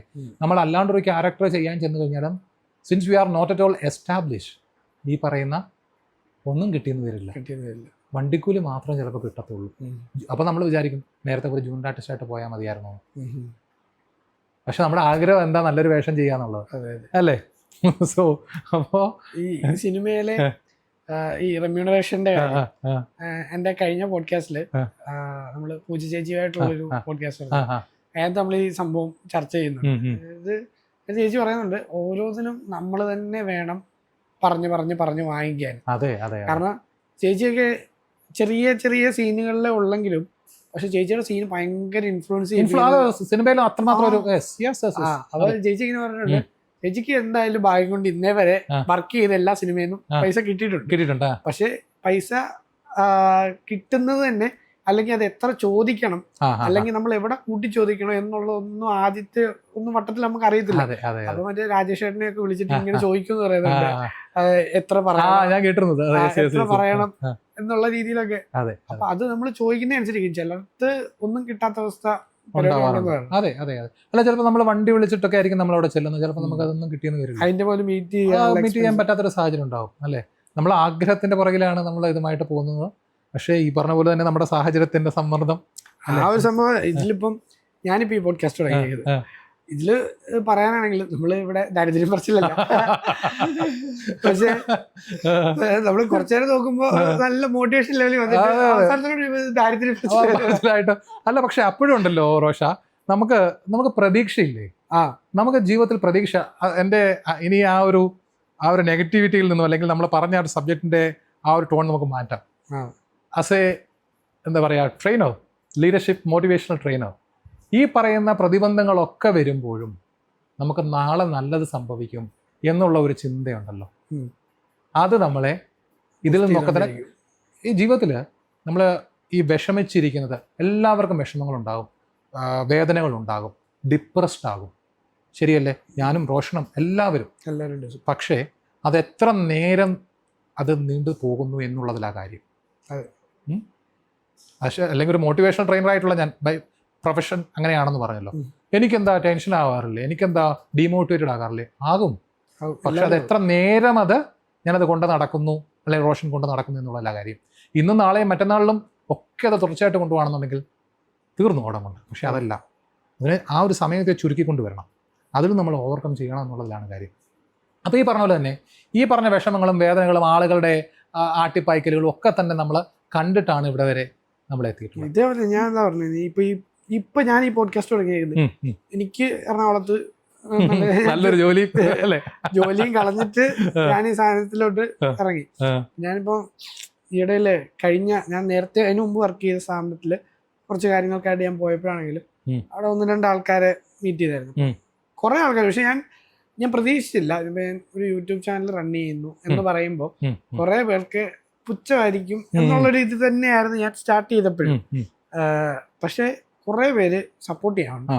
അതെനിക്ക് തോന്നുന്നു കാലം വരുത്തിയിട്ടുള്ള ഒരു ചേഞ്ച് ആണെന്ന് എനിക്ക് പറയാൻ പറ്റുന്നത്.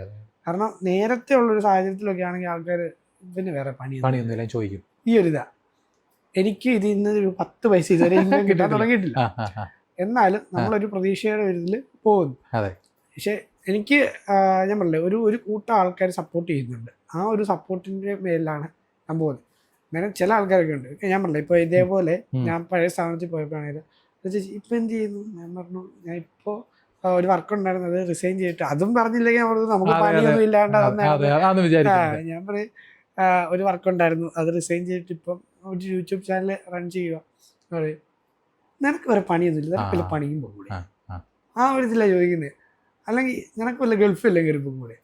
ഈ ശരിക്കും പറഞ്ഞാൽ ഇവർ മനസ്സിലാക്കണ്ടേ, ഒരു സാധനത്തിന്റെ മേല് അവര് സ്റ്റാർട്ടിങ് ആയിരുന്നു, അതിന് മുമ്പേ അത് നുള്ളിക്കളയാനാ നോക്കുന്നത്.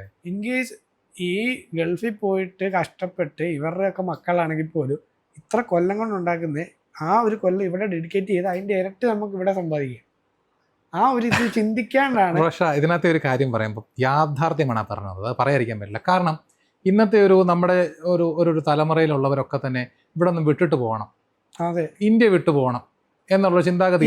എന്റെ കൂടെ വർക്ക് ചെയ്തിരുന്നു ചേച്ചിയുണ്ട്, ചേച്ചിയുടെ പേര് ആൻചേച്ചി എന്നാണ്. ആൻചേച്ചി എൻ്റെ അടുക്കെ പറയുമ്പോൾ പറയും പത്തനംതിട്ടയിലൊന്നും ആൾക്കാരില്ലല്ലോ, വീടൊക്കെ കാലിയാണല്ലോ.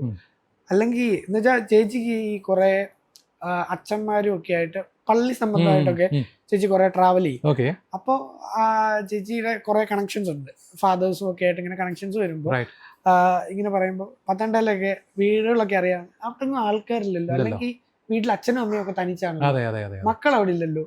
അങ്ങനെ ഒരു സിറ്റുവേഷനിലാണ് ചോദിക്കുന്നത്.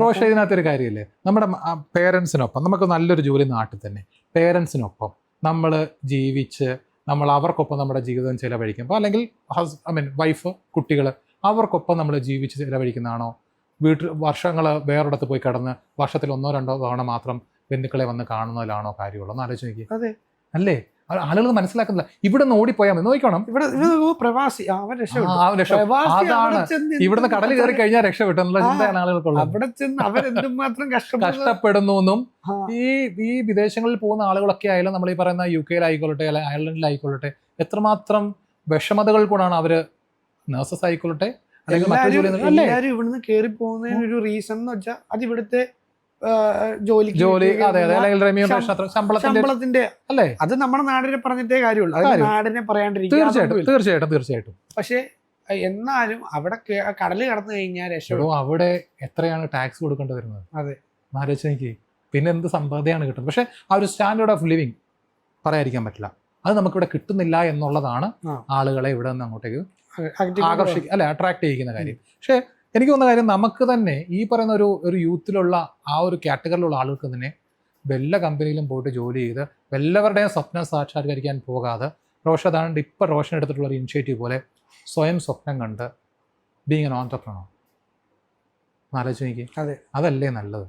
അതാണ് നല്ലത്. അതുകൊണ്ട് തന്നെയാണ് റോഷന്റെ ഈ ഒരു തീരുമാനത്തെ അത്രമാത്രം ഞാൻ എന്ത് ചെയ്യുന്നത്, പ്രോത്സാഹിപ്പിക്കുന്നത്. എൻ്റെ ഒരു കുറച്ച് കൂട്ടുകാരുണ്ട്, അവന്മാരാണെങ്കിൽ ഈ ഒരു സെറ്റ് ഓഫ് ചിന്താഗതി വെച്ചിട്ട് ഈ ഒരു ഫോക്കസ് മാത്രം വെച്ച് പോകുന്നതാണ്. നമ്മളെല്ലാം കൂടി ഇപ്പോൾ ഒരുമിച്ചൊരു കോണ്ടന്റ് ക്രിയേഷൻ പരിപാടി സാധനങ്ങളും ഒക്കെ സെറ്റ് ചെയ്യുന്നുണ്ട്. പുതിയൊരു ചാനൽ തുടങ്ങി അങ്ങനെ സെറ്റ് ചെയ്ത് വരുന്നുണ്ട്. നന്നായി. അപ്പൊ അവന്മാരുടെ ഒരു അൾട്ടിമേറ്റ് എയിം എന്ന് വെച്ചാൽ സിനിമ എന്നുള്ളൊരു തന്നെയാണ്. സിനിമ, ഡയറക്ഷൻ, അവരെല്ലാം കൂടെ കൂടി ഇപ്പം 1-2 ഷോർട്ട് ഫിലിംസും പരിപാടിയൊക്കെ ഇറക്കിയിട്ടുണ്ട്. അതിനകത്ത് ഒരാളുടെ ഷോർട്ട് ഫിലിമിന് ബെസ്റ്റ് ഷോർട്ട് ഫിലിമിനുള്ള അവാർഡൊക്കെ കിട്ടി. ഹാച്ചി എന്ന് പറഞ്ഞ ഒരു ഷോർട്ട് ഫിലിം നമ്മുടെ പൊന്മുട്ടയില അത് റിലീസ് ചെയ്തിട്ടേക്കുന്നത്. പൊന്മുട്ടയില അതിന് മുമ്പ് ഇതുപോലെ ഷോർട്ട് ഫിലിമിന്റെ ഫെസ്റ്റിവലിനൊക്കെ പോയിട്ടുണ്ടായിരുന്നു, അവാർഡൊക്കെ കിട്ടി. അങ്ങനെ കുറച്ച് ഫ്രണ്ട്സ് ഉണ്ട്. ഇപ്പൊ ഷോർട്ട് ഫിലിംസിന് തന്നെ പഴയ പോലെയല്ല, ഷോർട്ട് ഫിലിംസിന് കുറേയധികം റെക്കഗ്നേഷൻസ് ഇപ്പൊ കിട്ടുന്നുണ്ട്. നമ്മൾ ഷോർട്ട് ഫിലിം ചെയ്ത് കഴിഞ്ഞാലും വെബ് സീരീസ് ചെയ്ത് കഴിഞ്ഞാൽ നമ്മുടെ ആത്യന്തികമായിട്ടുള്ള ലക്ഷ്യം എന്താ? സിനിമ അല്ലേ? അപ്പൊ ഈ തുടക്കക്കാരെന്നുള്ള നിലയിൽ നമുക്ക് വലിയൊരു ബഡ്ജറ്റ് അല്ലെങ്കിൽ വലിയൊരു ക്രൂ നമുക്ക് സംഘടിപ്പിക്കാൻ പറ്റിയെന്ന് വരില്ല. അപ്പോൾ ഈ ഷോർട്ട് ഫിലിമിൽ തന്നെ ഇപ്പോൾ എനിക്ക് ഓർമ്മയുണ്ട്, കോട്ടയത്ത് CMS കോളേജ് വെച്ചിട്ട് ഒരു ഷോർട്ട് ഫിലിം ഫെസ്റ്റിവൽ ഉണ്ടായിരുന്നു. അപ്പോൾ അതിനകത്തും നല്ല ഷോർട്ട് ഫിലിമുകൾ ഞാനും ഒരു ദിവസം പോയിട്ടുണ്ടായിരുന്നു. അപ്പോൾ കുറേയധികം നല്ല ഷോർട്ട് ഫിലിമുകൾ അവിടെ കാണാൻ വേണ്ടി സാധിച്ചു. ഫോർ ഷുവർ അവരൊക്കെ തന്നെ ഈ പറഞ്ഞ രീതിയിൽ സിനിമയിലേക്ക്, ഈ പറയുന്ന വലിയ സ്ക്രീനിലേക്ക്, ബിഗ് സ്ക്രീനിലേക്ക് വരും എന്നുള്ളതിന് യാതൊരു സംശയമില്ല. കാരണം നമ്മളെ പോലെ തന്നെ ഇവരുടെ ഒക്കെ ഉള്ളിൽ ആ പറയുന്ന ഒരു തീ ഉണ്ടല്ലോ, അത് നന്നായിട്ട് തന്നെയുണ്ട്. ആ ഒരു സാധനം വെച്ച് മാത്രം അവന്മാര് പോകുന്നത്. അതെ. അപ്പോൾ ഞാൻ പറഞ്ഞില്ലേ, ഇപ്പൊ ഈ ഷോർട്ട് ഫിലിം ചെയ്തെന്ന് പറഞ്ഞ ആ ഒരു ഡയറക്ടർ എന്ന് പറഞ്ഞാൽ അവന് എന്റെ വീട് എനിക്ക് തോന്നുന്നു മലപ്പുറം, കോഴിക്കോട് ആ സൈഡെന്ന് തോന്നുന്നു, കറക്റ്റ് ഓർമ്മയില്ല. കിരൺ എന്നാ പേര്. ആളൊക്കെ കൊച്ചിയിൽ വന്ന് ഇതിനു വേണ്ടിയിട്ട് ആ ഒരു ഇതിനു വേണ്ടിയിട്ട് കിടക്കുക. പിന്നെ ഇടയ്ക്ക് ഇപ്പോ നമ്മുടെ പിഷാരടി ചേട്ടൻ്റെ കൂടെ മേക്കപ്പിന്റെ പരിപാടിക്കും ഒക്കെ ആയിട്ട് പോകുന്നുണ്ട്. അതിന്റെ കൂട്ടത്തിൽ തന്നെ ഇതും അപ്പൊ ആൾക്കൊക്കെ അൾട്ടിമേറ്റ് ആൾക്ക് ക്യാമറയുടെ മുമ്പിലോട്ട് വരിക എന്നുള്ളതല്ല, ആൾക്ക് പറ്റിയ ഡയറക്ഷൻ. വേറൊരു കൂട്ടാനുണ്ട് ശ്രീരി എന്ന് പറഞ്ഞ ആൾക്കും ഡയറക്ഷൻ പരിപാടി, പിന്നെ ജോസ് അങ്ങനത്തെ ആ ഒരു കൂട്ടത്തിൽ നിന്നുള്ളതാണ് നമ്മുടെ പ്രശാന്ത് ഏട്ടനില്ലേ. പ്രശാന്ത് ഏട്ടനെ നമുക്ക് ആ ഒരു വൈകുന്നേരം നമ്മുടെ കൂടെ ഒക്കെ ആ ഒരു ഗ്യാങ്ങിലുള്ള പ്രശാന്ത് ഏട്ടനെ പരിചയം. മിക്ക ദിവസം വൈകിട്ട് അവിടെ കാണും, പ്രശാന്ത് ഏട്ടനും നമ്മളൊക്കെ വൈകിട്ട് അവിടെ കാണും. അല്ല, ഈ പറഞ്ഞ പോലെ തന്നെ നല്ല സൗഹൃദങ്ങൾ ഉണ്ടാവുക, ആ സൗഹൃദങ്ങളിൽ കൂടെ സിനിമയിലേക്ക് അല്ലെ ഒരുമിച്ച് മുൻപോട്ട് പോകും, ഇതൊക്കെ ഒരു കൂട്ടായ്മയുടെ പ്രവർത്തനമാണ്. ഒറ്റയ്ക്ക് നമ്മൾ ഈ പറഞ്ഞ പോലെ തന്നെ നേരത്തെ ആയിരുന്നുണ്ടെങ്കിൽ ഒറ്റയ്ക്ക് നമുക്ക് നിന്ന് പോകാമായിരുന്നു. ഏറ്റവും വലിയൊരു കാര്യം എനിക്കും തോന്നിയിട്ടുള്ളൊരു കാര്യം ഇതാണ് റോഷ, നമുക്ക് ആ ഒരു നമ്മളുടെ ആ ഒരു വൈബുള്ള ഒരു ഗ്യാങ് സെയിം ഒരു ഡ്രീമോട് കൂടി ആ ഒരു വൈബോട് കൂടി ഒക്കെ തന്നെ നിൽക്കുന്ന ഒരു ഗ്യാങ് ഉണ്ടെന്നുണ്ടെങ്കിൽ അതിലേക്കുള്ള യാത്ര വളരെ എളുപ്പമായിരിക്കും അല്ലേ. ഇപ്പൊ തന്നെ ഞാൻ ഇതിനൊപ്പം തന്നെ വ്ളോഗ് കൊണ്ടുവന്നു. ഞാൻ നോക്കുമ്പോ എനിക്ക് വ്ളോഗിൽ പെട്ടെന്ന് പിടിച്ചു കയറ്റാനായിട്ട് ആരുമില്ല.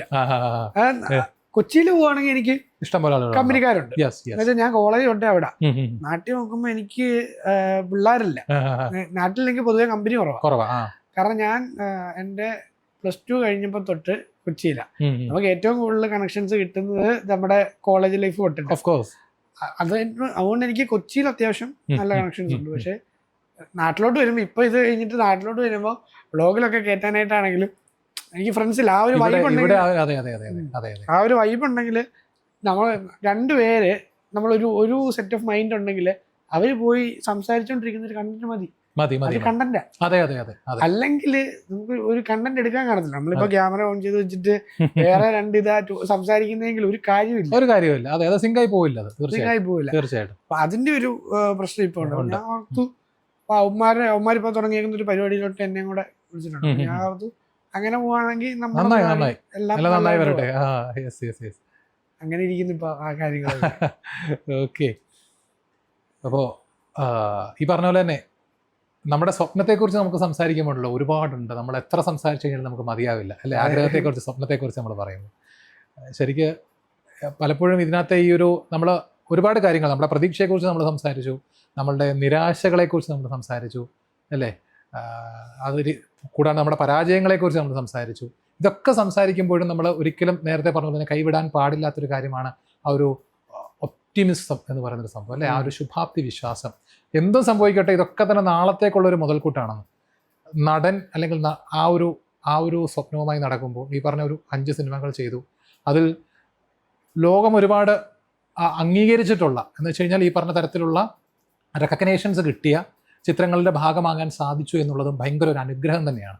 അതൊന്ന് ആലോചിക്കുക. ഈ സംസ്കൃതം എന്ന് പറയുമ്പോൾ നമ്മുടെ ഇന്ത്യയുടെ ഭാഷയുടെ ആ തുടക്കത്തിൽ ഇന്ത്യൻ ഭാഷകളുടെയൊക്കെ തന്നെ മാതാവ് അല്ലെങ്കിൽ ഭാഷകളുടെ മാതാവ്, ലോക ഭാഷയുടെയൊക്കെ തന്നെ ആ ഒരു ഇൻഫ്ലുവൻസ് നമുക്ക് കാണാൻ പറ്റും. ആ ഒരു ലാംഗ്വേജുള്ള സിനിമയിൽ നായകനായിട്ട് ആ ഒരു തുടക്കക്കാരൻ എന്നുള്ള നിലയിൽ അഭിനയിക്കാൻ പറ്റി എന്ന് പറഞ്ഞതും ഒക്കെ തന്നെ വലിയൊരു കാര്യം തന്നെ. ആ ഒരു ഫിലിമിൽ നിന്ന് കുറേ അവാർഡ്സ് കിട്ടുന്നത് അല്ലേ അതൊക്കെ വലിയൊരു കാര്യം തന്നെയാണ്. സോ അപ്പോൾ ഈ പറഞ്ഞ പോലെ തന്നെ നമ്മുടെ ആ ഒരു പ്രതീക്ഷയാണ് പക്ഷെ ആലോചിക്കുക. നമ്മുടെ സ്വപ്നം ഒരു ചിന്ത നമുക്കുണ്ടായി, ആ സ്വപ്നത്തിന് വേണ്ടി നമ്മൾ പ്രവർത്തിക്കാൻ തുടങ്ങി, ആളുകളോട് ചോദിക്കാൻ തുടങ്ങി, സംസാരിക്കാൻ തുടങ്ങി, നമ്മൾ പ്രവർത്തിക്കാൻ തുടങ്ങി. അത് നമ്മുടെ ജീവിതത്തിന്റെ ഭാഗമായിട്ട് മാറി അല്ലേ. നമ്മൾ വേണമെങ്കിൽ പറയാം നമ്മുടെ ഹോബിയാണ് എന്ന് വേണമെങ്കിൽ തുടക്കത്തിൽ നമുക്ക് പറയാം. ഇപ്പൊ നമ്മുടെ ഹോബിയാണോ? അല്ല. ഈ ഒരു സ്വപ്നം നമ്മുടെ ഹോബിയല്ല, it's part of our life അല്ലേ. സത്യം അല്ലേ. This dream itself our life അല്ലേ. അപ്പോൾ അങ്ങനെയാണ് ആ ഒരു ചിന്തയിൽ നിന്ന് തുടങ്ങിയ കാര്യമാണ്.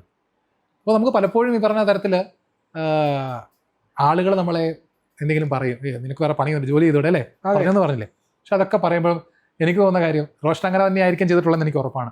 നമ്മളൊന്ന് ചിരിക്കുമല്ലേ. അല്ലേ, ശരിയല്ലേ? യെസ്, അത്രേ ഉള്ളൂ. ഇങ്ങനെയുള്ള കാര്യങ്ങൾ ഉള്ളിന്റെ ഉള്ളിൽ അതെ അതെ ആട്ടിത്തുപ്പാണുള്ളതുണ്ട്. പക്ഷേ അതെ അതെ അവരുടെ നമ്മളൊന്നും പറയില്ല. അത്രേ ഉള്ളൂ. നമ്മൾ ആ ഒരു മെന്റാലിറ്റിയോട് പോവുക. നാളെ നമ്മളെ അപമാനിച്ചവര് അല്ലേ എന്ന് വെച്ചാൽ നമുക്ക് കുറച്ച് പിള്ളേരെ അറിയാം. ഇപ്പൊ റീസെന്റ് ഇപ്പൊ എനിക്ക് ഫസ്റ്റ് ഞാൻ എന്റെ പോഡ്കാസ്റ്റ് എടുത്ത് നോക്കിയാൽ അറിയാം, എനിക്ക് ക്യാമറയ്ക്ക് മുമ്പ് വരാൻ മടിയായിരുന്നു. എനിക്ക് ഇങ്ങനെയുള്ള ആക്ഷൻ ഒരു സംഭവം ഉണ്ടെങ്കിൽ ക്യാമറയ്ക്ക് മുമ്പ് വരാൻ മടിയായിരുന്നു. അപ്പൊ ഞാൻ വേറൊരാളെ വെച്ചിട്ടായിരുന്നു ആദ്യം ചെയ്തിരുന്നത്. അത് കഴിഞ്ഞിട്ട് ഞാൻ ചെയ്തു. ഇപ്പൊ ഞാൻ ഈ വ്ളോഗ് പരിപാടി എനിക്ക് ആഗ്രഹമുണ്ട്. ഇപ്പൊ എനിക്കൊരു എന്ന് വെച്ചാൽ എല്ലാവർക്കും കാണും ആ ഒരു സംഭവം സ്റ്റാർട്ട് ചെയ്യുമ്പോൾ സൊസൈറ്റി എന്ത് വിചാരിക്കും അല്ലെങ്കിൽ നാട്ടുകാർ എന്ത് പറയും, അങ്ങനെ ഒരു ഇതുണ്ടായിരുന്നു. അങ്ങനെ ഇരുന്നിട്ട് ഞാൻ വ്ളോഗൊക്കെ സ്റ്റാർട്ട് ചെയ്യുന്നതിന് വ്ളോഗ് എന്ന് പറഞ്ഞാൽ നമുക്ക് പെട്ടെന്ന് എത്ര കുറച്ച് തൊലിക്കെട്ടി വേണമെന്ന് പറയും.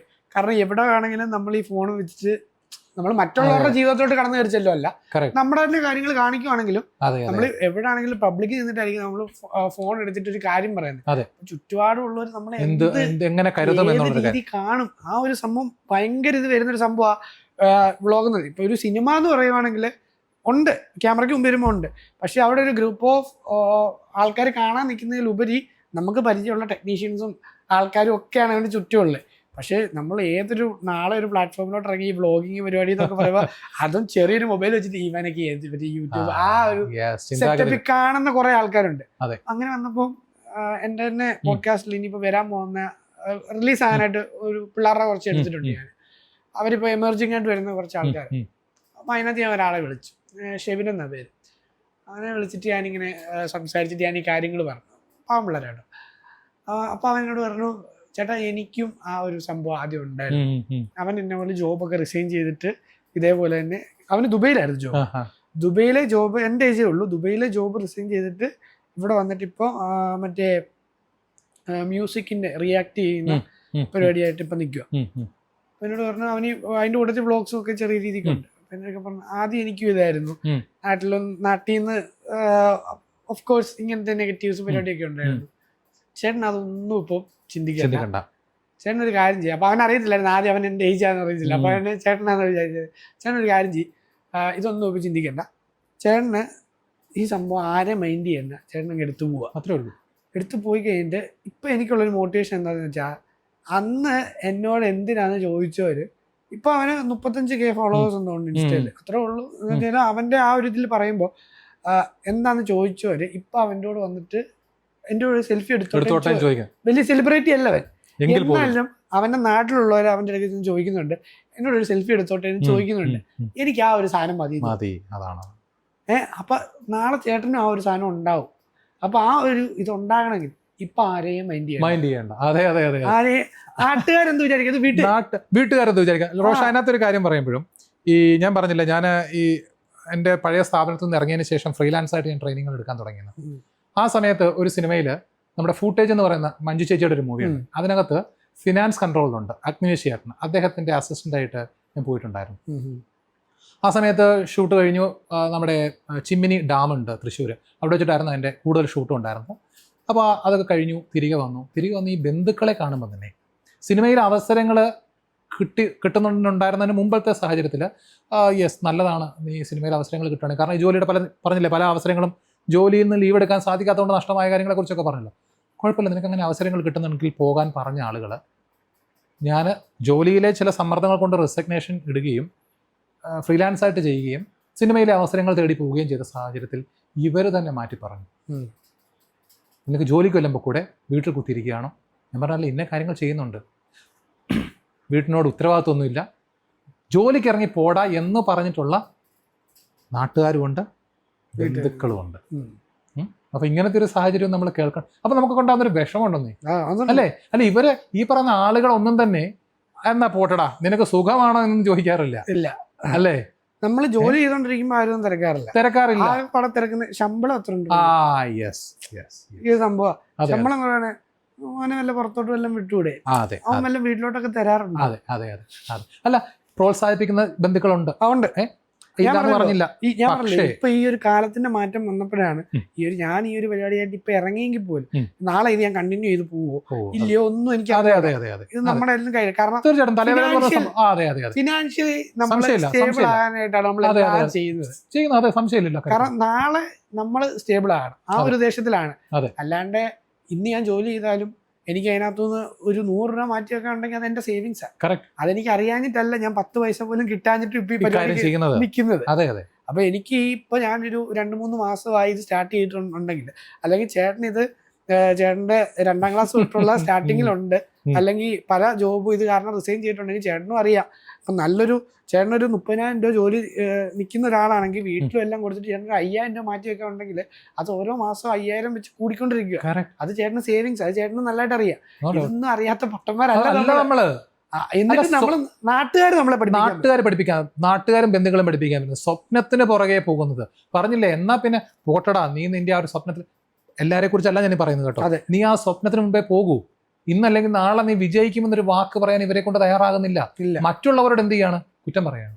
ആ ജോലിക്ക് പോകത്തില്ല, ആ വേറെ എന്തൊക്കെ പരിപാടിക്ക് നടക്കുകയാണെങ്കിൽ വേറെ പണിയൊന്നുമില്ല. ഇവിടെ നാട്ടുകാരെ തന്നെ പറയും, ഇന്ന ആള് പറഞ്ഞല്ലോ, നിങ്ങളുടെ ബന്ധു തന്നെ പറഞ്ഞല്ലോ, ജോലിക്കും കൂലിക്കൊന്നും പോകത്തില്ല, വീട്ടിൽ കുത്തിരിക്കുകയാണെന്ന്. വീട്ടുകാരിലോട്ട് ഇൻഫ്ലുവൻസ് ചെയ്യുന്ന ഒരു സംഭവം അതാണ്. അപ്പൊ അവർക്ക് എത്ര വിഷമാവും, നമ്മുടെ അച്ഛനും അമ്മയ്ക്കൊക്കെ എത്ര വിഷമാവും. വീട്ടുകാരിലേക്ക് ഇൻഫ്ലുവൻസ് ചെയ്യുന്ന ഒരു സംഭവം എന്ന് വെച്ചാൽ നമ്മളിപ്പോ അവരെ പറഞ്ഞ് മനസ്സിലാക്കി കാണും, ഒരു സെറ്റ് ഓഫ് കൈൻഡ് ഓഫ് നമുക്ക് ഇത്ര ടൈം വേണം, അല്ലെങ്കിൽ ഇതിൽ നമ്മളൊന്ന് ട്രൈ ചെയ്ത് നോക്കാം എന്നൊക്കെ പറഞ്ഞ് നമ്മൾ നിൽക്കുന്ന സാഹചര്യത്തിലായിരിക്കും ഇവര് കയറി വന്നിട്ട് ഇവരുടെ ഒരു ഇൻഫ്ലുവൻസ് ഇവരുടെ ഇൻഫ്ലുവൻസ് നോക്കുമ്പോൾ അവർക്ക് ഓൾറെഡി നമ്മുടെ അച്ഛനും അമ്മയെന്നൊക്കെ പറഞ്ഞാല് കുറച്ച് ഓൾഡ് ജനറേഷൻ അവർക്ക് അതിൻ്റെതായിട്ട് അവര് പെട്ടെന്ന് ഓർക്കും, ശരിയാണ് എന്റെ മോൻ എന്തായിരിക്കും പണിക്ക് പോകുന്നത് എന്നുള്ളൊരു ചിന്ത അവരിലേക്ക് വരും. അത് അവരെ പറഞ്ഞിട്ട് കാര്യമില്ല.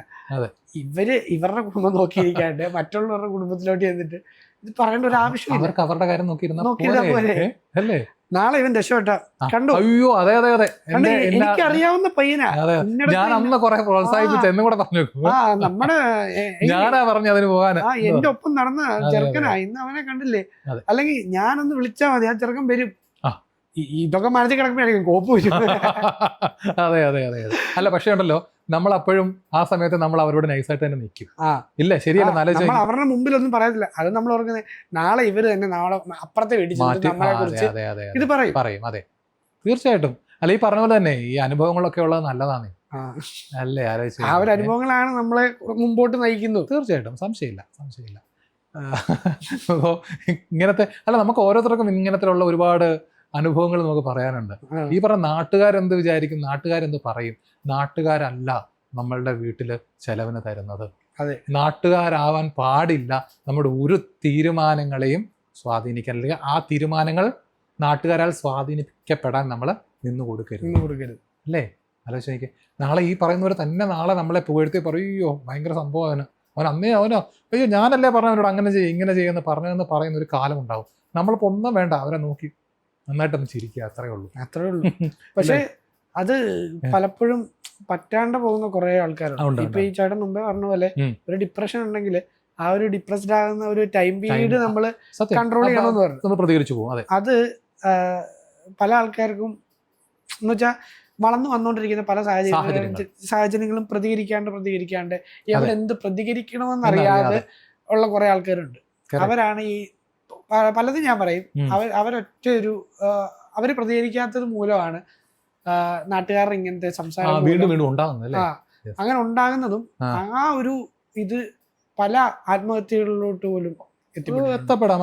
എത്ര സ്വപ്നങ്ങൾ പൊലിഞ്ഞു പോയ എത്ര മനുഷ്യന്മാരുണ്ട്. കാരണം എന്തോരം പേര് ഈ എല്ലാവരും ആത്മഹത്യ ചെയ്യുന്ന അവരുടെ മനസ്സിന് കട്ടി കുറവ്, അവർക്ക് പ്രതികരിക്കാൻ പറ്റാഞ്ഞിട്ടുവാ, അല്ലെങ്കിൽ അതേപോലത്തെ ഇഷ്യൂസ് കടം കയറി അതൊക്കെ ഉണ്ട്. അല്ലാണ്ട് ഇപ്പൊ എന്തോരം ചെറുപ്പക്കാർ പിള്ളേരാ.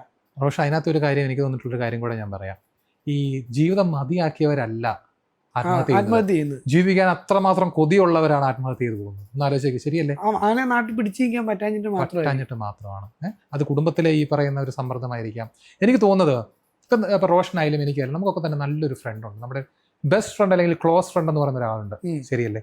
അതൊരു പക്ഷേ നമ്മുടെ അതെ നമ്മുടെ സിബ്ലിംഗ്സ് ആയിരിക്കില്ല, നമ്മളുടെ കസിൻസ് ആയിരിക്കില്ല, നമ്മുടെ ക്ലാസ്മേറ്റ്സ് ആയിരിക്കില്ല, ചിലപ്പം ഇതിലിടയിൽ പെടുന്ന ആരെങ്കിലും ഒരാളായിരിക്കാം. എന്തുകൊണ്ടാണ് അവർ നമ്മളുടെ ഫ്രണ്ട് ആയത്, നമ്മുടെ ആ ക്ലോസ് ഫ്രണ്ട് ആയതെന്ന് ചോദിച്ചു കഴിഞ്ഞാൽ ഒന്ന് ആലോചിച്ച് നോക്കി, എന്തായിരിക്കും കാര്യം? എന്നാൽ ആ വ്യക്തി നമ്മളുടെ ക്ലോസ് ഫ്രണ്ട് അല്ലെങ്കിൽ ബെസ്റ്റ് ഫ്രണ്ട് ആയ പ്രോത്സാഹിപ്പിക്കും. എങ്ങനെ പ്രോത്സാഹിപ്പിക്കും? നമ്മൾ പറയുന്നത് കേട്ടിരിക്കും. He or she is a good listener of us. ശരിയോ തെറ്റോ? ഞാൻ അവനെ ഒരിക്കലും മെൻഷൻ ചെയ്യില്ല. എൻ്റെ ഒരു ഫ്രണ്ട് ഉണ്ട്, അവൻ്റെ പേര് അഗസ്റ്റിൻ. അവനെ എനിക്ക് കിട്ടിയത് കോളേജിൽ നിന്ന്, നമ്മൾ റൂംമേറ്റ്സ് ആയിരുന്നു. പക്ഷെ ആളെ എൻ്റെ കൂടെ എറണാകുളത്ത് അവൻ വർക്ക് ചെയ്യുന്നുണ്ട്. ആളുടെ കാര്യം ഞാൻ പറഞ്ഞ നേരത്തെ തൃക്കാക്കര വർക്ക് ചെയ്തോണ്ടിരുന്നു. അപ്പൊ ആള് നമ്മളെപ്പോ വിളിക്കുവാണെങ്കിലും നമ്മൾ വിളിക്കുന്നത് ഒരു എപ്പോഴും വിളിക്കത്തില്ല, നമ്മളെപ്പോഴും ഫ്രണ്ട്സ് എന്ന് പറഞ്ഞാൽ എപ്പോഴും വിളിച്ചോണ്ടിരിക്കുന്നവരല്ല ഫ്രണ്ട്സ്. അത് നമ്മളൊരു വല്ലപ്പോഴും ആയിരിക്കും. നേരത്തെ ഒക്കെ ഞങ്ങൾ വിളിച്ചോണ്ടിരുന്ന 2 മാസമൊക്കെ കൂടുമ്പോ, അല്ലെങ്കിൽ 1.5 മാസം 1 മാസമൊക്കെ കൂടുമ്പോ ഒന്ന് വിളിക്കും. പക്ഷെ ഈ വിളിക്കുന്ന ഒരു കോൾ ഉണ്ടല്ലോ, ഈ കോള് വെക്കാച്ചിരി പാടാ. അതാണ് ഈ കോള് വെക്കാച്ചിരി പാടാ. അല്ലാണ്ട് ഡെയിലി വിളിച്ചു അല്ലെങ്കിൽ എന്താന്ന് ചോദിച്ചു ശല്യപ്പെടുത്തി വെച്ചു ആ ഒരു സെറ്റപ്പ് അല്ല. നമ്മൾ വിളിക്കുന്ന ഒരു കോള് വെക്കാനായിട്ട് ചില സമയത്ത് നമ്മളിങ്ങനെ വിളിച്ചോണ്ടിരുന്ന് 3-4 മണിക്കൂറൊക്കെ കൂടും സംസാരിക്കും. അതെ അതെ അതെ സംസാരിക്കും. അതെ. ഇപ്പൊ ദോഹയിൽ പോയിട്ട് ഇപ്പൊ കമ്പനി ചെന്നിട്ടാണെങ്കിലും അവൻ മിക്ക ദിവസവും ചെന്നതിന് ശേഷം മിക്ക ദിവസവും എന്നെ വിളിക്കും. എൻ്റെ എല്ലാ കാര്യത്തിലും പ്രോത്സാഹിപ്പിച്ചു. അല്ലെങ്കിൽ എനിക്ക് ഇപ്പോഴും അവിടെ നിന്നിട്ട് ഈ യൂട്യൂബിൻ്റെ ഒക്കെ പരിപാടി ഞാൻ പറയുമ്പോൾ എടാ നീ അങ്ങനെ ചെയ്യണ്ട, നീ ഇങ്ങനെ ചെയ്തു, അല്ലെങ്കിൽ എടാ നീ പോഡ്കാസ്റ്റിൽ തന്നെ ഇന്നൊരു പരിപാടി കൊണ്ടുപോകും. അവനൊരു ആവശ്യമില്ല, കാരണം അവന് അതിനകത്തൊന്നും ബെനിഫിറ്റും ഇല്ല. 10 പൈസയുടെ ബെനിഫിറ്റ് കിട്ടുന്നില്ല. അവൻ്റെ അകത്തൊന്നും ആഗ്രഹമൊന്നുമില്ല. അവൻ എൻ്റെ അടുത്ത് പറഞ്ഞൊരു കാര്യം, അവൻ ഈയിടയിൽ എന്നെ വിളിച്ചപ്പോൾ പറഞ്ഞൊരു കാര്യമുണ്ട്. എൻ്റെ അടുത്ത് പറഞ്ഞു, ഞാൻ വേറെ സംഭവം ഉണ്ട്, ഞാൻ പറയുന്നില്ല. ആള് നമുക്കൊക്കെ ചില ആൾക്കാർക്കുണ്ട്, ചില ആൾക്കാർ നന്നാകുന്ന ഇഷ്ടമല്ല. അങ്ങനെ ഒരു സെറ്റപ്പ് ഉണ്ട്. എന്താണെന്ന് ഞാൻ പറയുന്നില്ല. അപ്പൊ അവൻ പറഞ്ഞു, നമുക്കൊക്കെ നമ്മുടെ കൂട്ടുകാർ നന്നായി കാണുന്ന ഇഷ്ടം. അവന് ചില വേറൊരാളുടെ എക്സാമ്പിൾ പറഞ്ഞിട്ട്, അപ്പൊ അവർക്ക് ഇവനിതായെങ്കിൽ ശരിയാവൂല, അപ്പൊ ആ ഒരു രീതിയിൽ അവൻ്റെ അടുക്കെ പെരുമാറിക്കൂടാ എന്ന് വെച്ച് ഭയങ്കര ഓവർ ടെൻസ്ഡ് ആവും. അതിനെ കണ്ടിട്ട് അസൂയപ്പെടും. അങ്ങനത്തെ കുറെ ആളുകൾ, നമ്മളൊന്നും ആയില്ലെങ്കിലും അതിനെ കണ്ടിട്ട് അസൂയപ്പെടുന്ന കുറെ ആൾക്കാരുണ്ട്. അപ്പോൾ അവൻ്റെ പറഞ്ഞു, എൻ്റെയൊക്കെ ഇതെന്ന് വെച്ചാൽ അങ്ങനല്ല. നീ ഇപ്പോൾ നാളെ ഇപ്പം വലിയൊരു ഇതിലോട്ട് മാറിക്കഴിഞ്ഞാലും എനിക്ക് 4 ആളോട് പറയാൻ പറ്റുമല്ലോ. കൂട്ടുകാരാ, എൻ്റെ ഒരു കൂട്ടുകാരാ, അതിലാണ് നമ്മുടെ ഒരു സന്തോഷം. അവൻ എൻ്റെ ഒരു ഈയിടെ വിളിച്ചപ്പോൾ പറഞ്ഞ കാര്യം എനിക്ക് ഒത്തിരി സന്തോഷമായി. അതേപോലെ തന്നെ അവൻ്റെ ഒരു കൂട്ടുകാരന് എന്നോടൊരു ആവശ്യം പറഞ്ഞായിരുന്നു, ഒരു എൻക്വയറിയുടെ ആവശ്യം. അപ്പം ഞാൻ പറഞ്ഞു, എടാ ഞാൻ നോക്കാം. അത് അവൻ്റെ ഒരു ഫ്രണ്ടാണ്. ഞാൻ പറഞ്ഞു, എടാ ഞാൻ നോക്കാം, ഞാൻ അല്ലെങ്കിൽ എൻ്റെ പരിചയത്തിൽ ഒരാളുണ്ട്, ഞാൻ അവനോടൊന്ന് പറഞ്ഞു നോക്കാം എന്ന് പറഞ്ഞു. അതിൻ്റെ ഇന്നപോലെ ഞാൻ എറണാകുളത്ത് ചെന്ന ടൈമിൽ, ഞാൻ ആ പുള്ളിയൊക്കെ ചെന്ന ടൈമിൽ ഇവനെ കോണ്ടാക്ട് ചെയ്തിട്ട് ഈ സംഭവം ഇവനെ വിളിച്ചു. ഇവൻ്റെ ഫ്രണ്ടിനത് ഭയങ്കര സന്തോഷമായി.